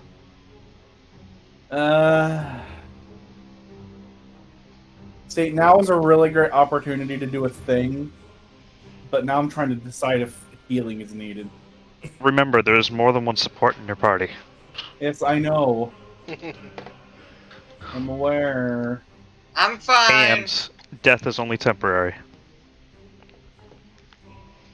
See, Sanctuary is great, but unfortunately, what I have planned is going to take up a non-cantrip. Oh, okay. So you're being theatrical. Alright, what's the plan? I gotta make sure I get to this positioning right because it's kind of difficult to see with things. I know, yeah, sorry. Here's you. Yep. Here's Prudence. Here's Shigun. Here's Hoyd. Can I move? Here's Zook.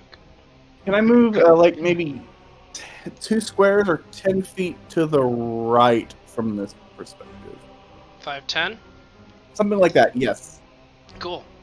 You don't leave the creature's threat sphere, so it does not take an attack of opportunity. Excellent. Do I still have a line of sight on Hoyd? From here? Partially, yeah. If what you're doing requires line of sight and nothing else, yeah. Bring the straight edge. Oh, yep. Spirit Guardians. Oh no. Oh no. Oh, that's just the My worst favorite spell. That's the worst spell. It's a 20-foot radius, right? It's a 15-foot radius, and I think it 15 foot? should hit everything, and I'm going to designate everyone, every friendly unit, Oh, as well as townspeople I can see, immune from this spell. I would okay. declare Zook, but I don't know where Zook is. Oh no, oh no. Okay, Not okay. actually hiding at the moment. No, it's fine, it's fine. Well, he has total. You have total cover because of the creatures in the way, but that's fine. It's no big deal. It's fine. What do your spirit guardians look like? They will be Do they look large. like little dwarves with wings? No, they're going. They're going to be Really big dwarves with wings. It's God, I don't know. I have something in my mind's eye, but I'm not going to be very good at describing it. But it will be a radiant spectral being that's basically pure white, and it's somewhat humanoid, but it's got like arcing wing things that come up off either side of it, but they curve out and up, but they don't really have any markings on them or anything. It's just So they're no. I'm trying to so it's a describe- whole bunch. So it's a whole bunch of like little Sailor Moons mid transformation. Is what you're getting I guess at? I don't know. It's like I'm trying to describe the fucking anima thing. You mean the Sailor Moons we paused for? I mean, not very good with that. Yeah. So But- you Yes, little spectral radiant being things. yeah, they're little almost the if you didn't know better, you'd almost think they're fairies, but they have no features. They're just light. These humanoid beings of light that are suddenly spin around and burst out from Rurik's shield. I think is your holy symbol, but no, you don't have a shield. You have your holy symbol.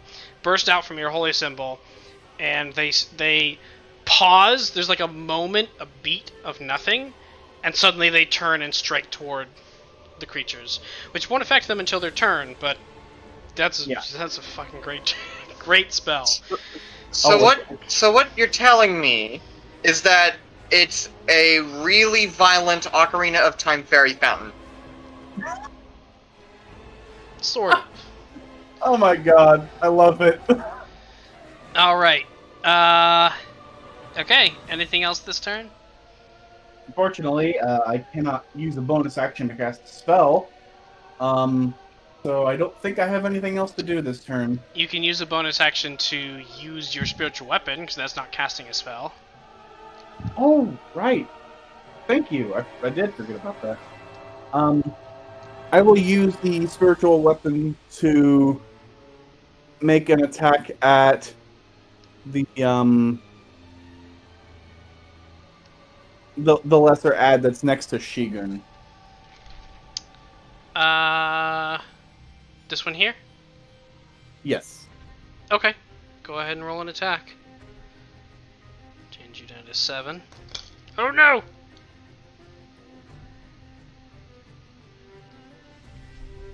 What's being 8? Oh. That's a 20. Yeah, that'll hit. Go ahead and roll for ouch damage. Ouch damage. And that's a 12. Okay. 12 points of force damage to the whatever that creature is. Cool. Yes. Is that your turn? Yes, sir. Okay. Shigun. Make a constitution saving throw, please. Right.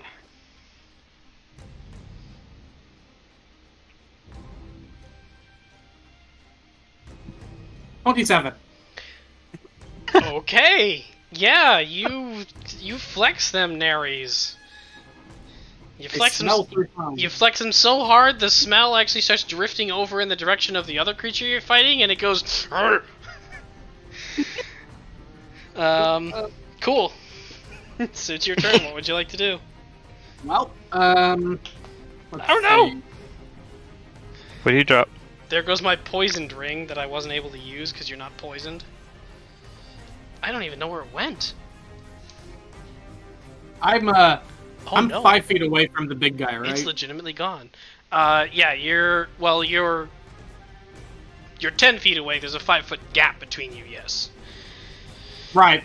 I'm gonna step to the left 1 tile so I can get in melee range. Okay. Yeah, you can share a space with the spiritual weapon. You get up and nice and cuddly with the spiritual weapon. Oh no! I'm going to... Yeah, fun fact, you can share a space with spiritual weapon. Yep. I'm gonna attack with my Sunblade. Cool. That is a 19. Will a spiritual weapon take offense if you try and wield it? No, but you can hold on and be swung around. Yeah. Alright, that's 15 points of radiant damage. Yes. Okay. And I'm assuming that doesn't kill it, so I'm going to take a second strike at it. It does not kill it. It really doesn't kill it. 29. 29, yeah, that hits. Big guy. Less damage, that's okay. And that second hit is 9. It's... Let me put it this way. You've lopped off 2 of its heads, but it's not that hurt. The physical body is still in position. Anything else this turn, or is that all? Let's see. I'm gonna go ahead and use Second Wind just to be on the safe side. Okay. So that heals me for a D10 plus 8. Okay, you use your second win. Poof, heal some hit points. Good roll. Good roll. You heal 15 hit points. Cool. Is that your turn? Yes. I forgot. In the Thursday room... Oh, sorry. I forgot. Sorry. As you deal damage to it, it's going to use one of its reactions to deal damage back to you. Ugh, shit roll. You take 3 points of psychic damage. Okay.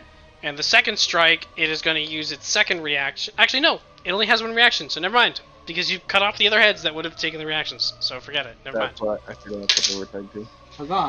Huzzah. Cool. Something in the who the what channel? Yeah, I in the Thursday room I posted a visual for what I was trying to describe with Spirit Guardians. Oh, cool. That doesn't look like Twilight Sparkle, but that's fine. What? What? What? What? That's just a blur of light. That's all I see. It's copyright friendly. All right, is that your turn? Did you want me to conjure up fucking spirits of the main 6 for my Spirit Guardians? Hey, I just want to point out in the Monday group, one of the characters is a warlock whose patrons are literally copyright friendly Celestia and Luna. So, just saying. Yeah.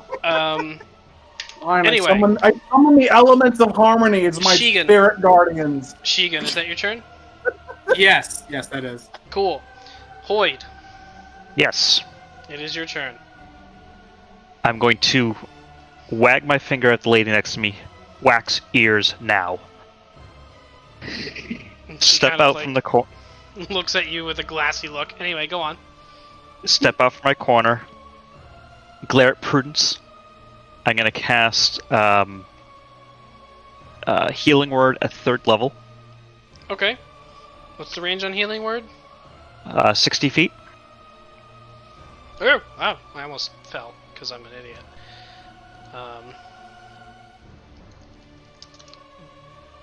Do you... Oh no, okay. It specifically does not specify that you have to be able to hear them, which is good, because that would be bullshit if you did. But I just had to check.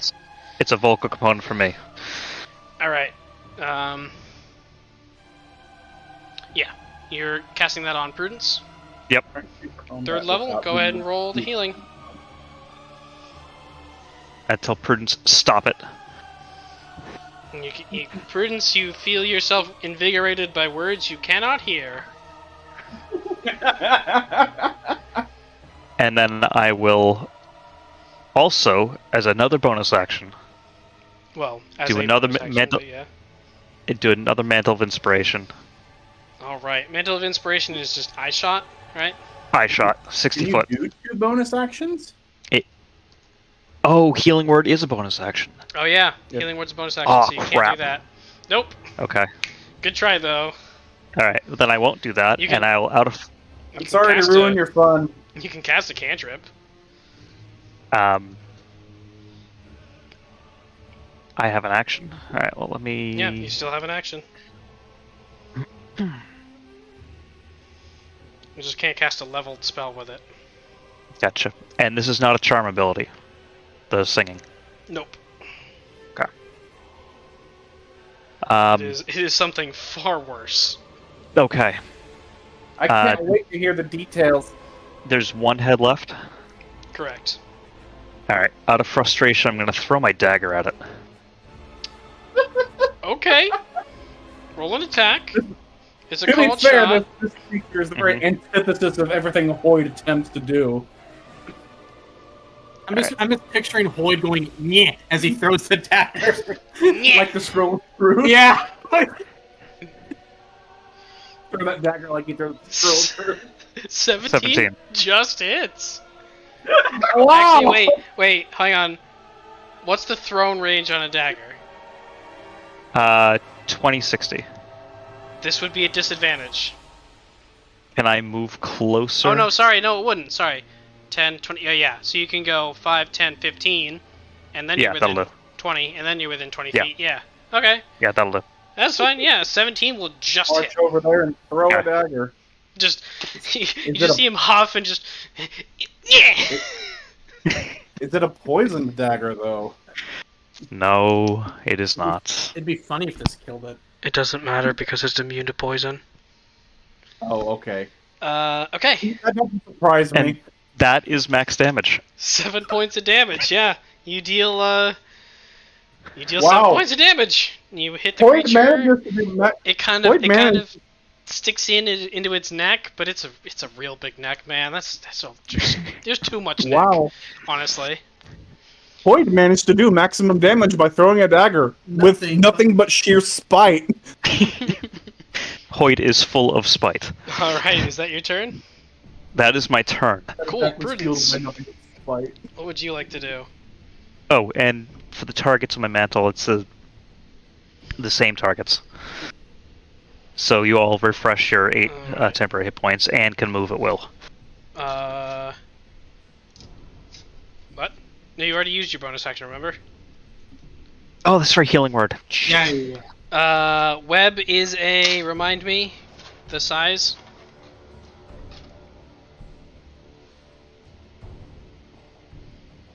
"20 feet. I mean, if you web the space the creature's in, that's a 20 foot, that's a 15 foot. But No. here, boom, there. That whole area is webbed now, and nobody else is webbed but the creature.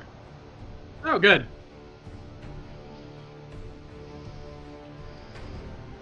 Cool.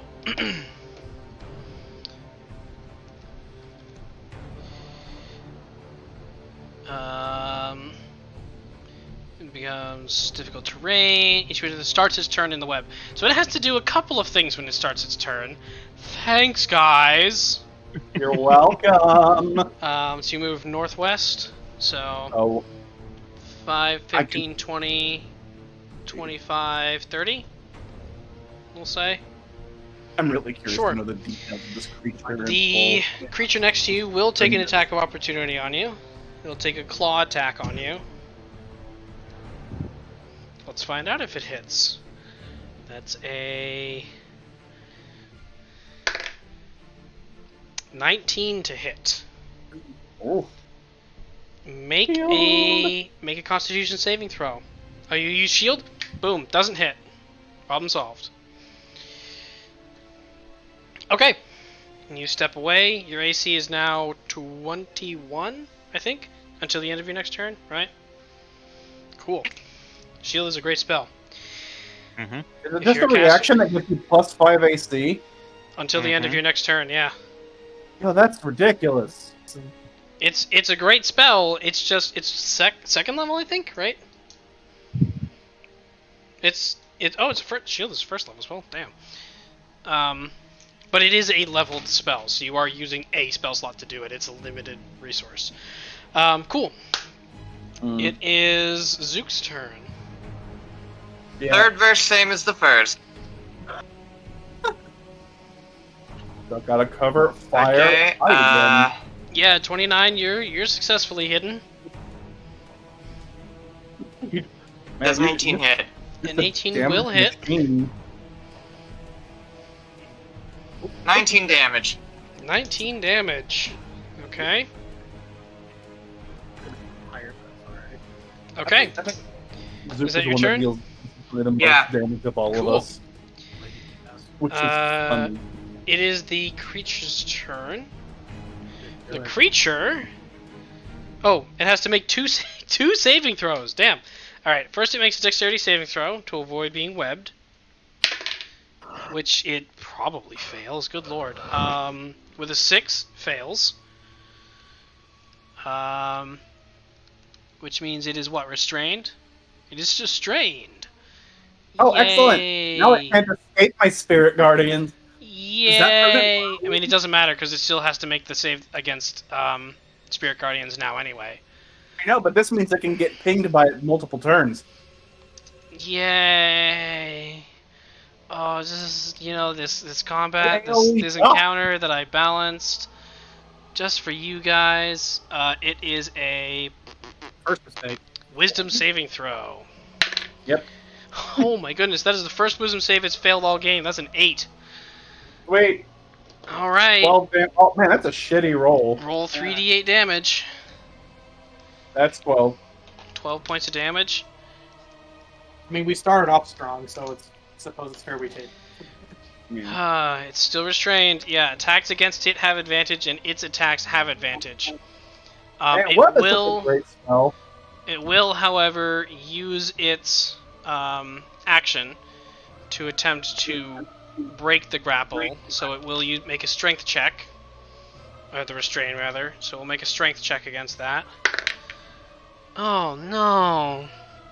It fails with a 13, so it is still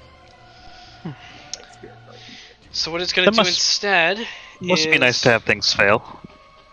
is going to use its bonus action to regrow, and you see one of the heads start to reform, ever so slightly.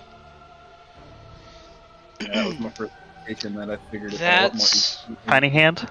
that's its turn, 'cause you ruined. Eh. That's what we do. We break your encounters. We are the ruiners. It's Or- fine. That makes Ember the ruinee.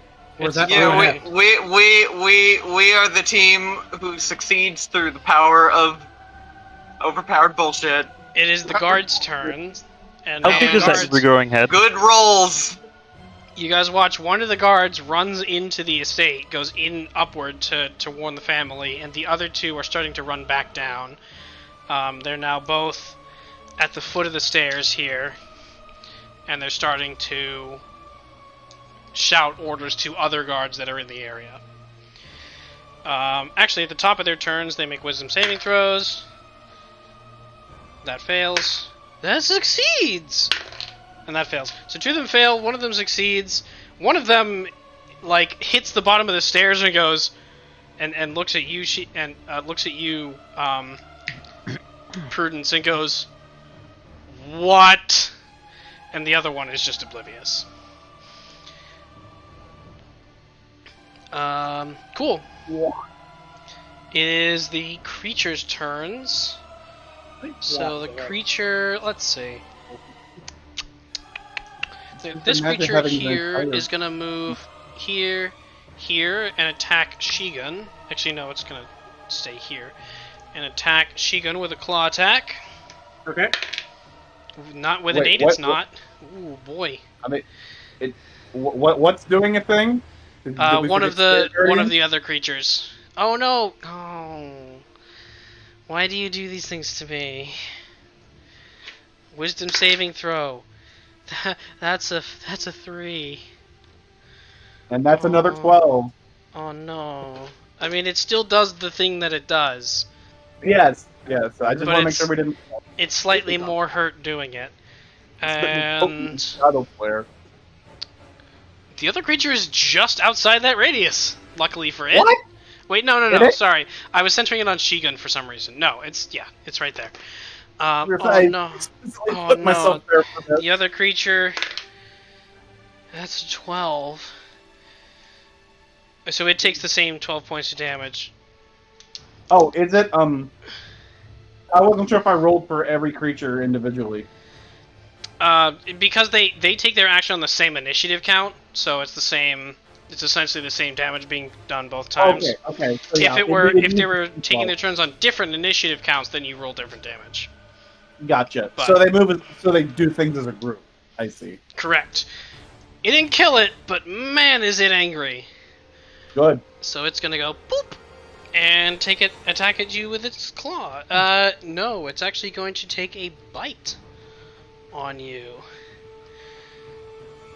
which is potentially a worse option, but we'll see how this goes. Ew. I'm pretty sure an 11 doesn't hit. No. Sure doesn't. Definitely No, what it's are a these 22. crap rolls, man? Alright, that's its turn. Rurik, would you like to follow up with a hammer in the face? I don't know.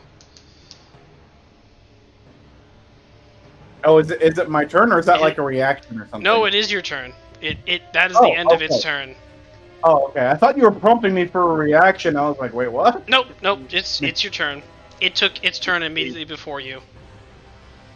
So the one that just hit me is looking pretty bad. Oh, Nibbler. Nibbler. I need to see the screen. You did at least half its hit points in damage, put it that way. Oh, okay. Where's my spiritual weapon? It Probably is- more, but Okay, who knows? The same What are- square as iron. What are hit points anyway? Health is a resource. Use it. Yeah.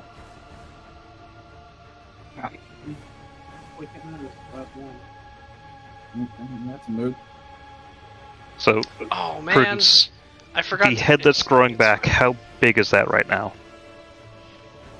Roughly 1/3 of the size that it needs to be to become a real head.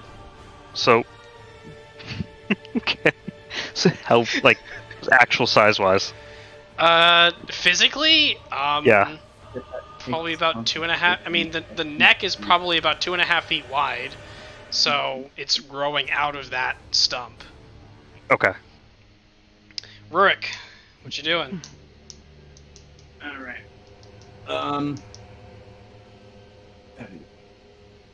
I will.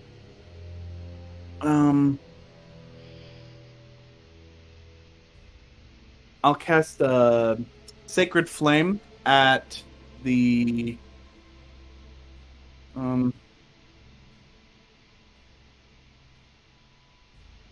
I'll go ahead and do it at the big guy. Okay. So it has to make a dex saving throw, which it...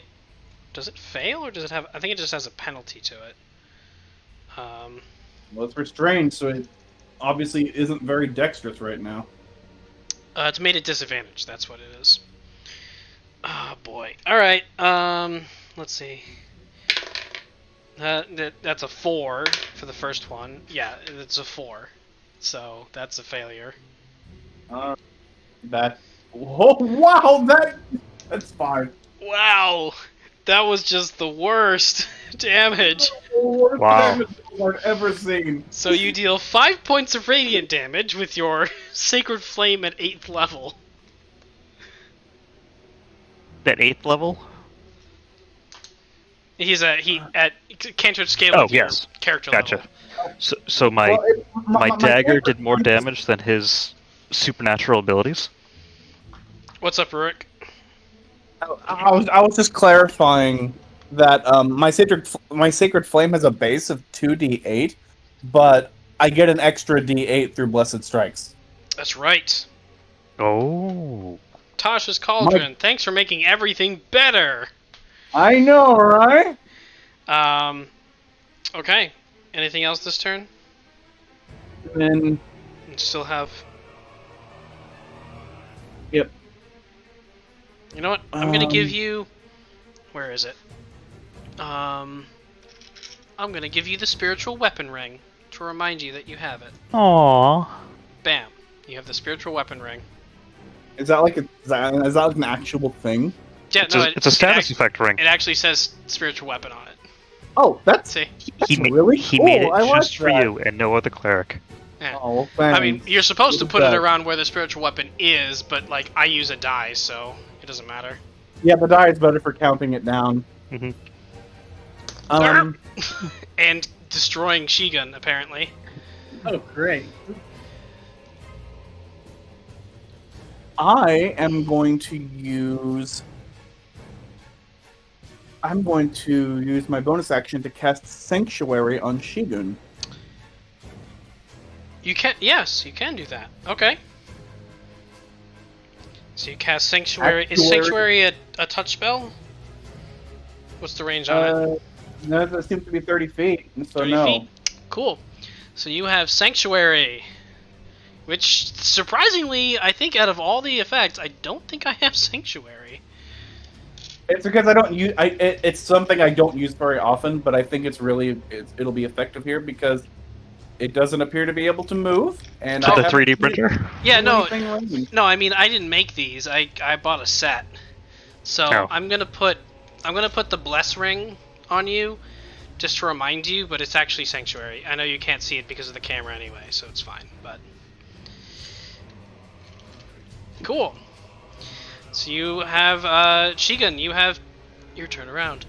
Shigun, you have Sanctuary on you, so whenever creatures try to make an attack against you, they have to make a Wisdom saving throw, or change targets. Or is it just lose? Yeah, change targets. So basically, you're untouchable right now. Good. Okay, is that your turn, Rurik? Yes. Cool. Shigun, it is your turn.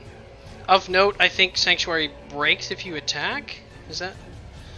Yeah, if it makes an attack or deals damage to another creature, then the spell ends. So, defensive stance. Oh. Which, sure, you can take the That's dodge why. action. That's why. That's why Shigun said or Prudence said Shigun was up next. I forgot that if the warded creature makes an attack, it stops Sanctuary. I mean, I'd say you know this. Like, you know how the spell works. So if you want to choose a different target, that's fine. They just have to be within 30 feet, which Prudence is, if you'd like. I mean, you can ward the enemy. You can't actually hold bonus actions. You can only hold actions. Because he already used his action. So. Yeah. Are you going to change your sanctuary target then, or? I will let you use a different thing because I know this is your first time passing Sanctuary. So. Yeah. I appreciate it. My entire point was to target him because you're the only, or Shigun's the only one that he's been attacking, and he doesn't appear to have anything ranged. So Shigun is the only target he can attack, and he can't move. So it basically would nullify his entire means of attack. Oh, he can. Well, he can hit you, but that's fine. Don't worry about it. I will. Can I just do attack with a spiritual weapon instead? Sure. Okay. Attack with I apologize for that fuck up on my part. Attack with advantage. Because it's restrained. Oh, right.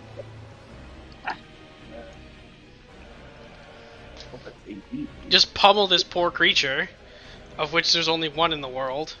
Ew. But a 12 will not hit. Ew. Unfortunately. Advantage plus 8 and I get a 12. That's impressive.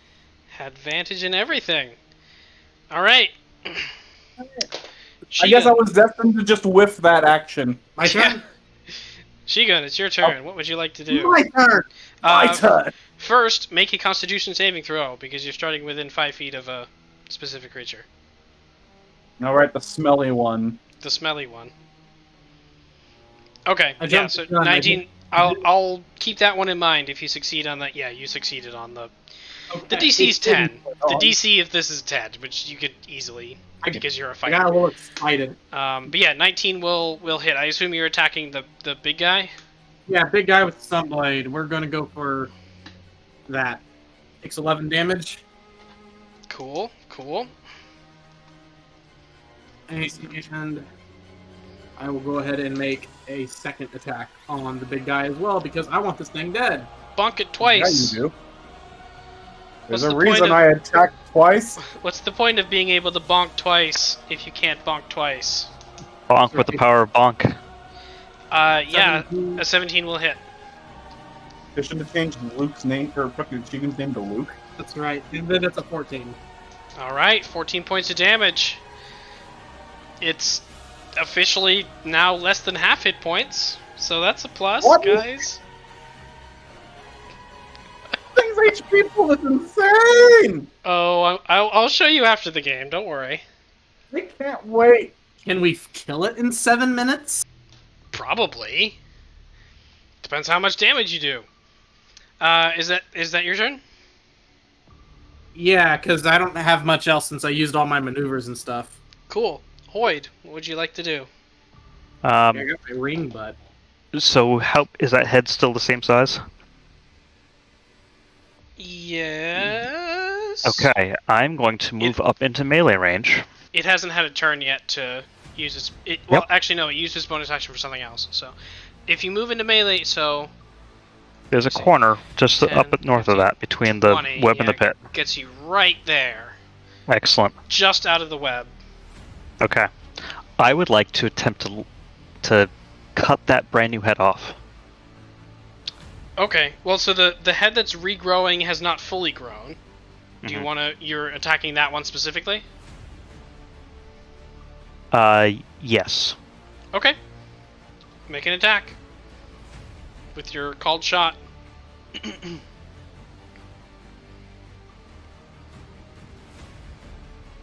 17. You keep getting 17s. That's just enough to hit. Alright, and what is my damage with this thing? Nope, wrong. How long has it been since you've attacked with a weapon? It's been a while. Since losing the Hell's Razor. Yeah. It's a 6. 6 points of damage. Okay. It hurt. I mean, you dealt damage to it. That's for darn sure. Mm-hmm. And then it already used its reaction.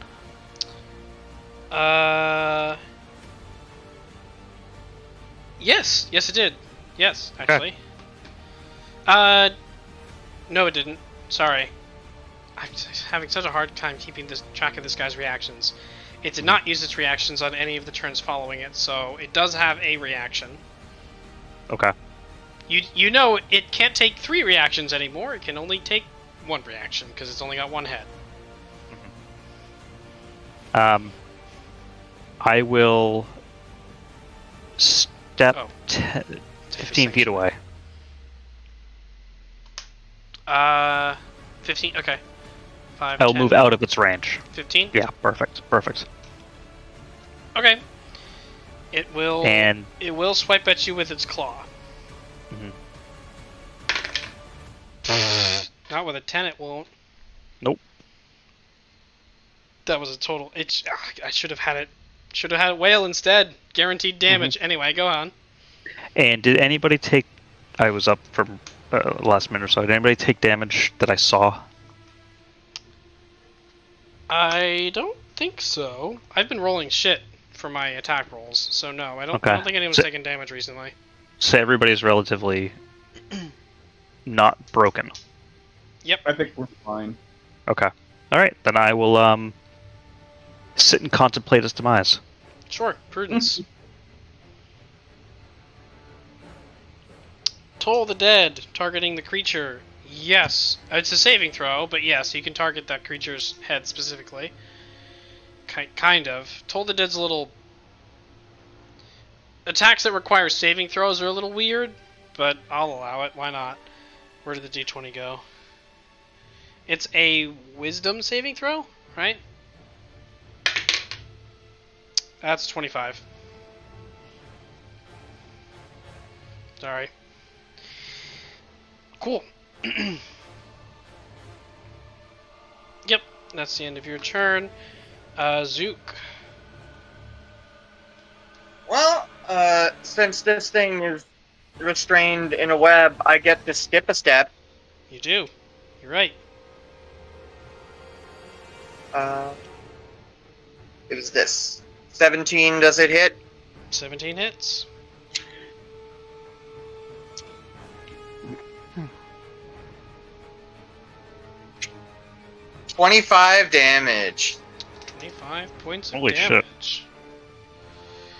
And then, just to shake it up, I'm gonna bonus action hide at the end. Wow. Okay.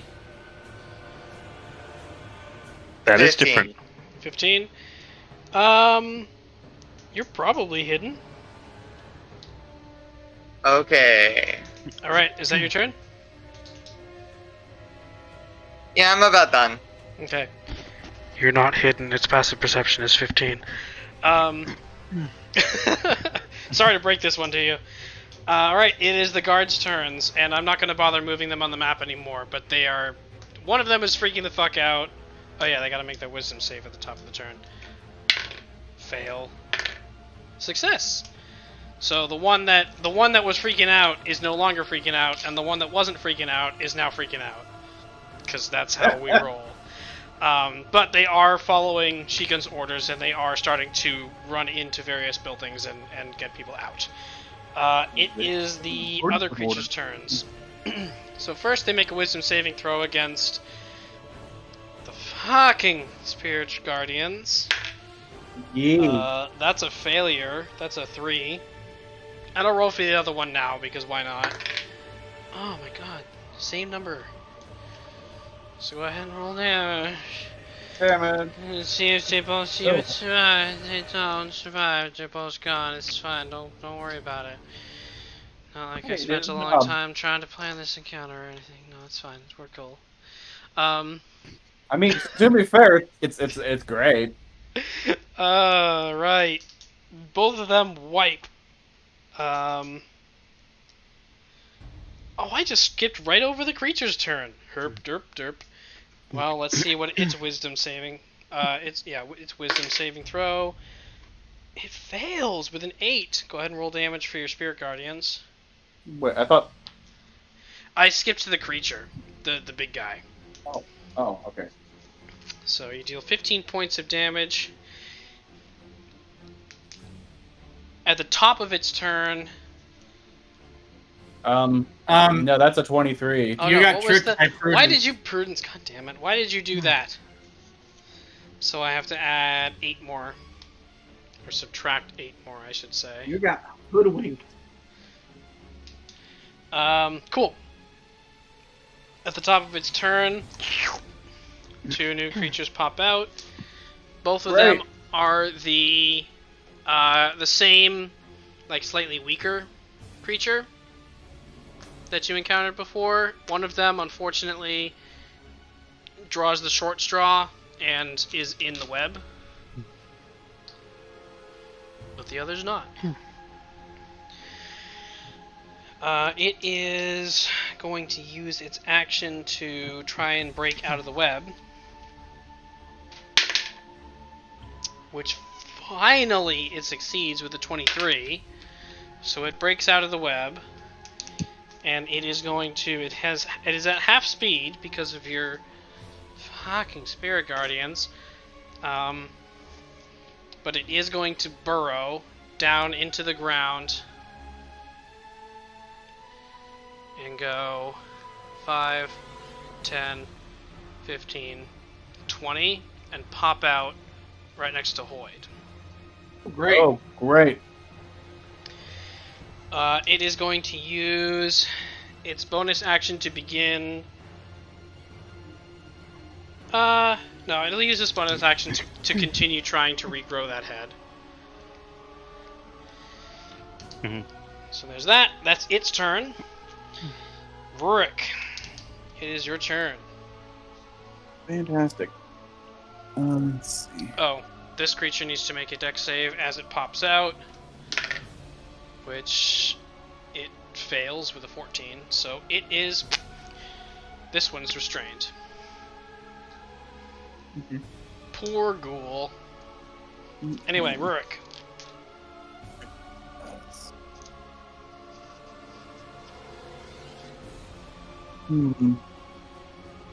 Unfortunately, that web is too precariously placed for me to actually reach him with my Spirit Guardians. That's unfortunate. Ha ha ha!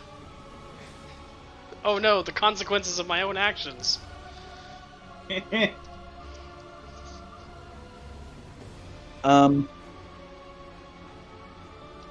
see. Special, I'm going to move 25. Yeah, I can reach him. I use my bonus action to move my spiritual weapon over to the large creature. Okay. And as an And take a object, swing. it is not affected by web. Yep. Okay. Make an attack. Take a swing. Ah, it's an 11. Oof. An 11 does Whiff. not hit, unfortunately. Sure doesn't. Alright, what else Then this turn? 5, 10, 15. I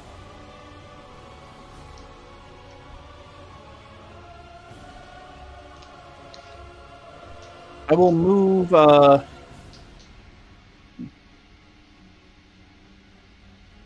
if I move to the square that's just north of the ad that's outside of the web, Mm-hmm. would I be within 15 feet of the other ad? Just barely outside. Ah, dang. Like, if you could step into the pit, then you would, but it's just barely outside. That's what I was afraid of. I would like to move one square to the right from that position. There? Yes. Okay. Yeah. You still have your action. Yeah, I know.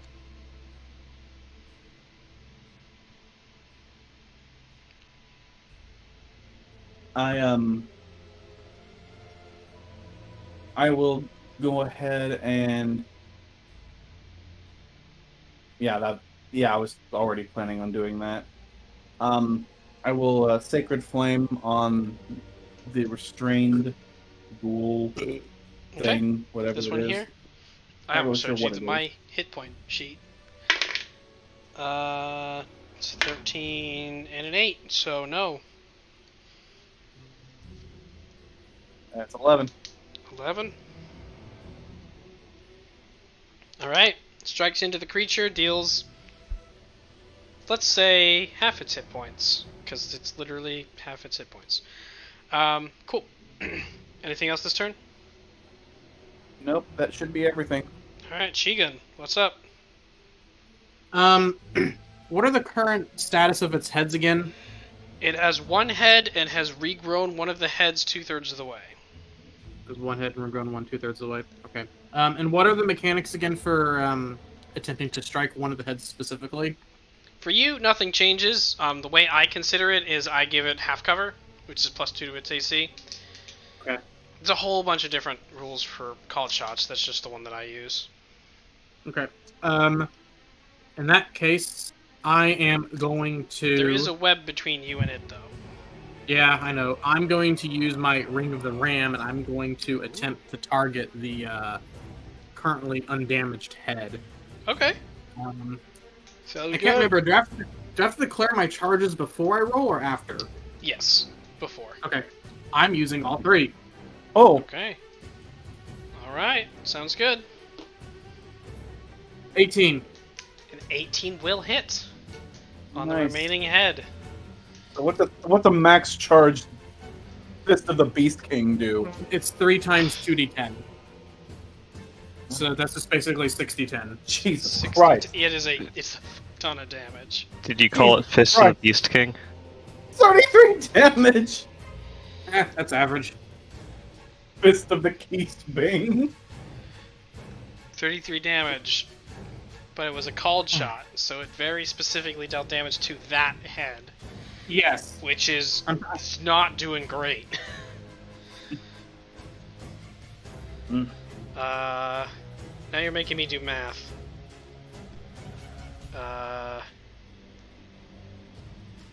Okay, cool. Alright, so... Anything else this turn? So the web is currently in the way now, right?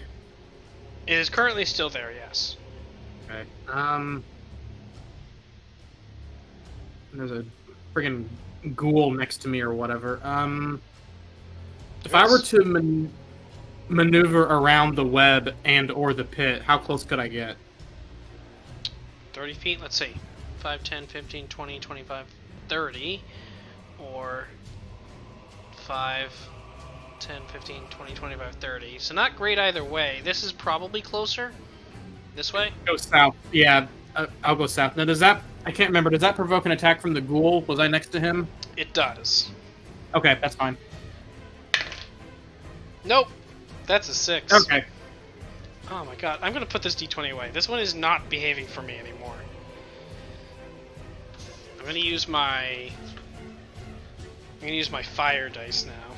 Because my Eldritch dice have betrayed me. Alright, is that your turn? Yeah, that's it for me. Cool. Hoyd. Alright. How many heads is left? 1 and a half? 2/3. 1 and 2/3. I damaged the one that's intact, so... Yeah, the one that's fully intact is pretty rough. Okay.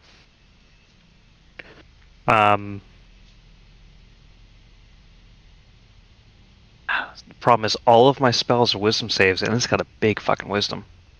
Yeah, it does. Oh, it's unfortunate. Alright. I'm going to... Hoyd, how much HP do I have left? I am in full health. Plus some. I'm going to lash out at the growing head. Oh no. Oh no, Prudence, I know what you're doing. Oh no! Sure, that's fine. Nope, we're good. Go ahead and attack the growing head. It's fine. I Don't worry about it. I have no idea what he's thinking of. Oh, I know exactly what he's doing, and I will accept my fate, Prudence. Go ahead and make an attack. I will make an attack. I don't know what's going on. Big Booma. That's an 11. An 11 will miss, Oh. unfortunately. Oh, I see.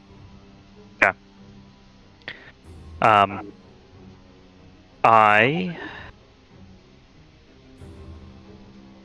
am going to move backwards towards Prudence. Okay, so 5, 10, 15, 20, 25, 30.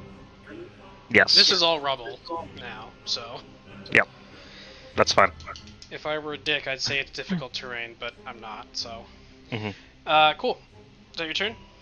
Pretty sure if you were a dick, you would have gotten onto Hoyd for sharing his HP. Alright, Prudence, go ahead and Well, throw your fireball.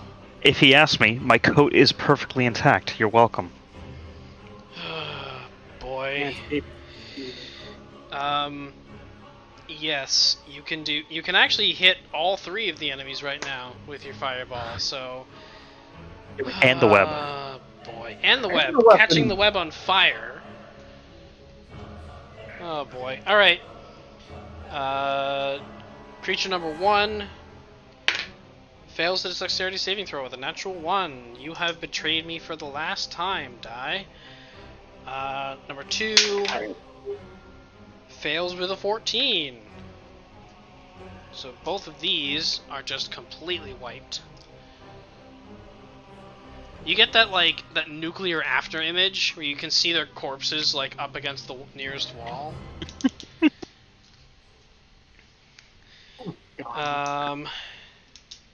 And the large creature... That's a 2. Okay. Fire die, you've betrayed me for the last time. 2. Go get the lighter and melt it. Dealing 21 points of damage. Alright, what dice do I have left that haven't betrayed me? I have my crystalline die. I'll use my crystalline die next time. Cool. Zook. I spit out my tea. Okay, so did the thing break line of sight when it moved? Or can I still shoot it? I mean, The building is still there. If you move 5 feet, Oh, no. now you have line of sight. The fireball hit the creature, right? Yes. What happened to the building? The way it was placed, it didn't hit the building. Okay. If to hit all 3 of the creatures, it was actually the space out here. What happened to the little old woman in the cook in the pot? She's still there. She's fine. She's fine. Hearing fireballs go off. The head is still singing. She can't hear that. She can't Okay. hear shit. What's up, Zook? She's blissfully unaware. Okay, do I have advantage shooting it? You do not. Because you were not If hit. I get advantage from the inspiration I apparently have, even though it's not on my character sheet.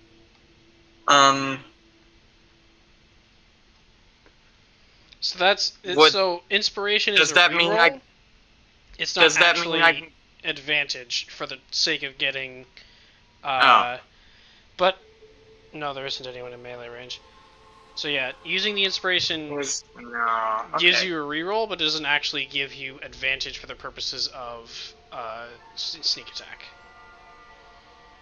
Well, I'm gonna shoot it normally. Okay. Pew pew. 11. And 11 will miss. Okay. Okay, and I'm hiding. Okay. Ring out at the end here. We really are. 16. All right. Lengthy Is that your turn? combat. This thing is a tank. That is my Is- turn, and I want to go to sleep because it's 10:15. That's fine. I'll just kill you all. It's fine. It is the creature's turn. It. Prudence mentioned a thing where it does give advantage, apparently. Oh, it does give you advantage. All right. Fan, go ahead and roll again. See if you hit it. I thought it was just Sure. a Okay. reroll. Like I'll spend.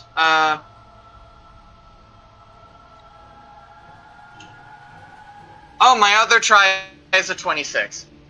That'll hit. Go ahead and roll. And since you have advantage, you can. And advantage Sneak attack. equals sneak attack, so. Yep. 21 damage. Cool. It is very, very close to death. Good. Yay. For Okay, its that's turn- my turn for real. It's going to burrow 5, 10, 15, 20, 25, 30, 35, and pop up right next to you two. Oh, great. It's going to pop up over here, actually. I changed my mind. Question, how far away from me is that? More than 15 feet! Actually, no, I can put it where I wanted it to go, and it'll still be... No, it won't.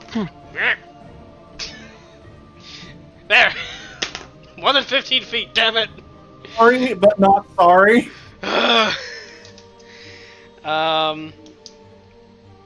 So it will multi-attack. It will attack with its claw against Hoyd. But I'm too young to die. That's a 23 to hit. Yeah, that hurt. So you take... Why Do your worst. did I put my D8 away? So you take... Get it out of the box. Ooh! 11 points of slashing damage. Okay. And it will also take a bite against you as well. Actually... Yeah, it'll take a bite against you. Why not? With a 24 to hit. Ooh. So you take... That is the wrong die. It is not a D8, it is a... Can I use the reaction? Sure, if you'd like. Finger of death. What? I don't think It's that's late. a reaction, first of all. Second of all, you take 12 points of piercing damage. I just wanted to boop it on the nose and kill it. Yeah, I don't think you can do that as a reaction. But that's just me. You're actually to flip it off. It will use its bonus action to... It'll use its bonus action to complete regrowing the second head. So now it has 2 heads. And that is its turn. It is... Well, it would be the gas turns, but they're both dead! Rurik. Excellent. I will use my spiritual weapon, have it approach from behind, and take a swing. Okay. Hit it in the butt. Hit it in the ass. That's 21. That'll hit. Usually. Most days. That's 10. Okay. 10 points of force damage. You watch as like the spiritual weapon strikes it, and its flesh like ripples from the impact. And you can clearly tell it's hurting, but like the flesh inside is just squishing with each impact. That's gross. This thing is gross. This thing is awful, and I hate it. All right. Anything else this turn? It's your bonus Then action. I'm gonna follow up the sacred flame again. Okay. Face. Sacred Flame. That's an 18. Fortunately. Oh. Alright. So it succeeds on the dex save. Does that All right. nullify all the damage? Or, With a cantrip, yeah. Are you gonna stay put? Or are you gonna move? That's Oh yeah, if he succeeds, it does no damage, unfortunately. Cantrips. That's the flaw. That's the flaw of the cantrip. But you bet your ass I'm gonna move closer. I figured. 5, 10, 15. Actually, 10 Yeah, gets you you fucking- out of its range, but Fucking within your yeah, range. I'm gonna do that. I want to be out of his melee range, but just close enough to where him starting his turn will trigger my guardians. Its bite attack has a range of 15 feet, but it's fine. This is the best Wait, you can do. What? A bite attack has a range of 15? It's got a long neck. I figured, but man, every word of description you give this creature makes me hate it. Oh, Anyway, I'm done. It is the worst. Cool. Shigun. Did the fireball burn away the webs? It didn't Should burn have. them away, but they are currently on fire. Okay. So I take it walking through them probably a bad thing. I mean, you won't get stuck in them. Yeah, you take a little bit of fire damage, but you can walk through them. It's not difficult terrain anymore. Is that 5 damage per tile, or just through the entire duration? I don't know. I Oh, forget. okay. I think it's just Prudence says once. once. I think it's just when you enter, but let me double check the actual wording. Okay. Because if I can get to the thing by walking through the so fire... you can actually step in and then step back out, and you don't take damage. You take 2d4 fire damage to any creature that starts its turn in the fire, and that's it. Stepping in and then stepping out, you actually don't take damage mechanically. That's funny. I walk through the fire. You totally walk should, but fire. you don't. So, Why? alright, 5, 10, 15, 20, 25, 30. Gets you within Does that get me in range? So what you're saying is you're going to fucking Sephiroth his ass. No, Yep. shut up. Okay, I'm going to attack one of the heads. What's the current status of them? One of them is freshly grown, but the other's pretty fucked up. Neither of them are singing at the moment. Okay. I will go ahead and attack the freshly grown one with my Sunblade. Okay. 25. Yep, that'll do it. Only 8 damage. Oh. Not so great. I will do the same thing again with the same target. Okay. 23. Yep. And then my damage is a little bit better. Okay. Yeah, it's pretty beat up now. It's got like a dent in its head. It's not great.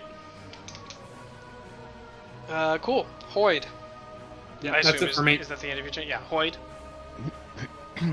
Alright, I didn't like that, so what I'm going to do is step to the left around the corner. So 5, 15 around the corner there. No, left one, down one. See, I'm using my mouse again on the screen. It doesn't work. There you go. Look at that. Right there. Okay. Perfect. Yeah, I can't see your cursor. I'm aware of that now. And I am going to cast Dissonant Whispers on it. Okay. 15 wisdom. Wisdom save. Try this again. At 3rd level. That's a 9. Okay. Oh no! You casting at 3rd level? Fuck. Yep. Okay. So, There's a couple must things that happens now. Yes, failed save. It takes 5d6 psychic. Oh boy. Okay. No, it's fine. Don't worry about it. No, we're good. We're totally fine. That's 18 psychic damage. Oh boy. Okay. And It has to must move immediately away from me, I think. immediately uses a reaction if available to move as far as its speed allows away from me. No, my spirit guardian. Well, its speed It's is basically halved for- because of Spirit Guardians. Yep. And it has a walking speed of 5. So it can't move. It can burrow 20 feet away, but then it would be in. It actually can't make that movement because Rurik's in the way. Okay. So if available, so it doesn't work. I was trying to trigger all these opportunity attacks. It can move there. It can burrow and move there, and that's as far as it can get. It can trigger an attack of opportunity against you, or you rather. It triggers an attack of opportunity for you. That's And I will take it. Yeah. And Shigun. Can I slash at one of its heads doing it? That's my threat. Yeah. You can Oh. you can make a called strike with an attack of opportunity. Yeah. Okay. I will take that ability then. It will, however, shriek with one of its reactions, with the other reaction it has, and you take 5 points of psychic damage. You and Shigun both take 5 points of psychic damage. Excellent. Man, using forced movement to trigger opportunity attacks is actually quite brilliant. Mm-hmm. It's tricky. If you get pushed, it doesn't. But because Yeah, it had to move, It did. Mm-hmm. I was just thinking about if you applied knockback in a similar situation, but then I thought, being forcibly moved is different. Yeah, being pulled or pushed is different, but if it has to use its movement to do that, then yes, then that provokes attack of opportunities. Unfortunately, you missed. So, is that your turn? Yes. Prudence. Southeast as far as possible, then fireball, if you can. Let's see. 5, 10, 15, 20, 25, 30. I guess gets you here. And then fireball the empty space, which you can, I'm pretty sure. It's a 20 foot. Where's my 20 foot? Yeah, you can definitely. I mean, you'll hit the stairs too. But yeah. Cool. That's a. Ooh, no, that's a 5. So here's what happens. So Prudence, you take a step back, and you're very carefully ducking and keeping yourself just within its range, so you don't actually provoke an attack of opportunity, which is a mechanic I guess you know. And you very carefully line up the shot, and you guys watch as the bead flies forward and explodes about 5 feet in front of the creature's head, just in that empty space.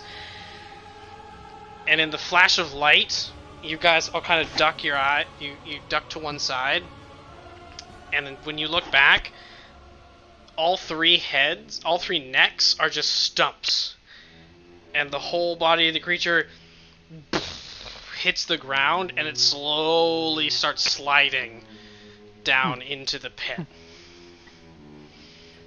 So I would like a quick reaction from the guards and the civilians.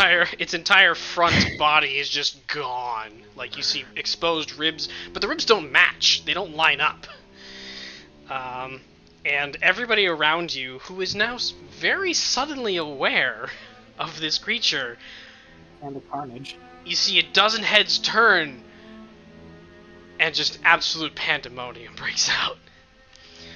But on that note, we are a half hour over our time, so you guys are going to come back to pandemonium. Oh, fucking great. Hey, you did this to yourself. Alright, so, Excuse me. yeah. Hey, at least one of you did this to yourselves. Our next session is going to be on August 5th. We start at 7 Eastern. I'm also running a Monday group this upcoming 26th. 26th, I'm very dehydrated, of July.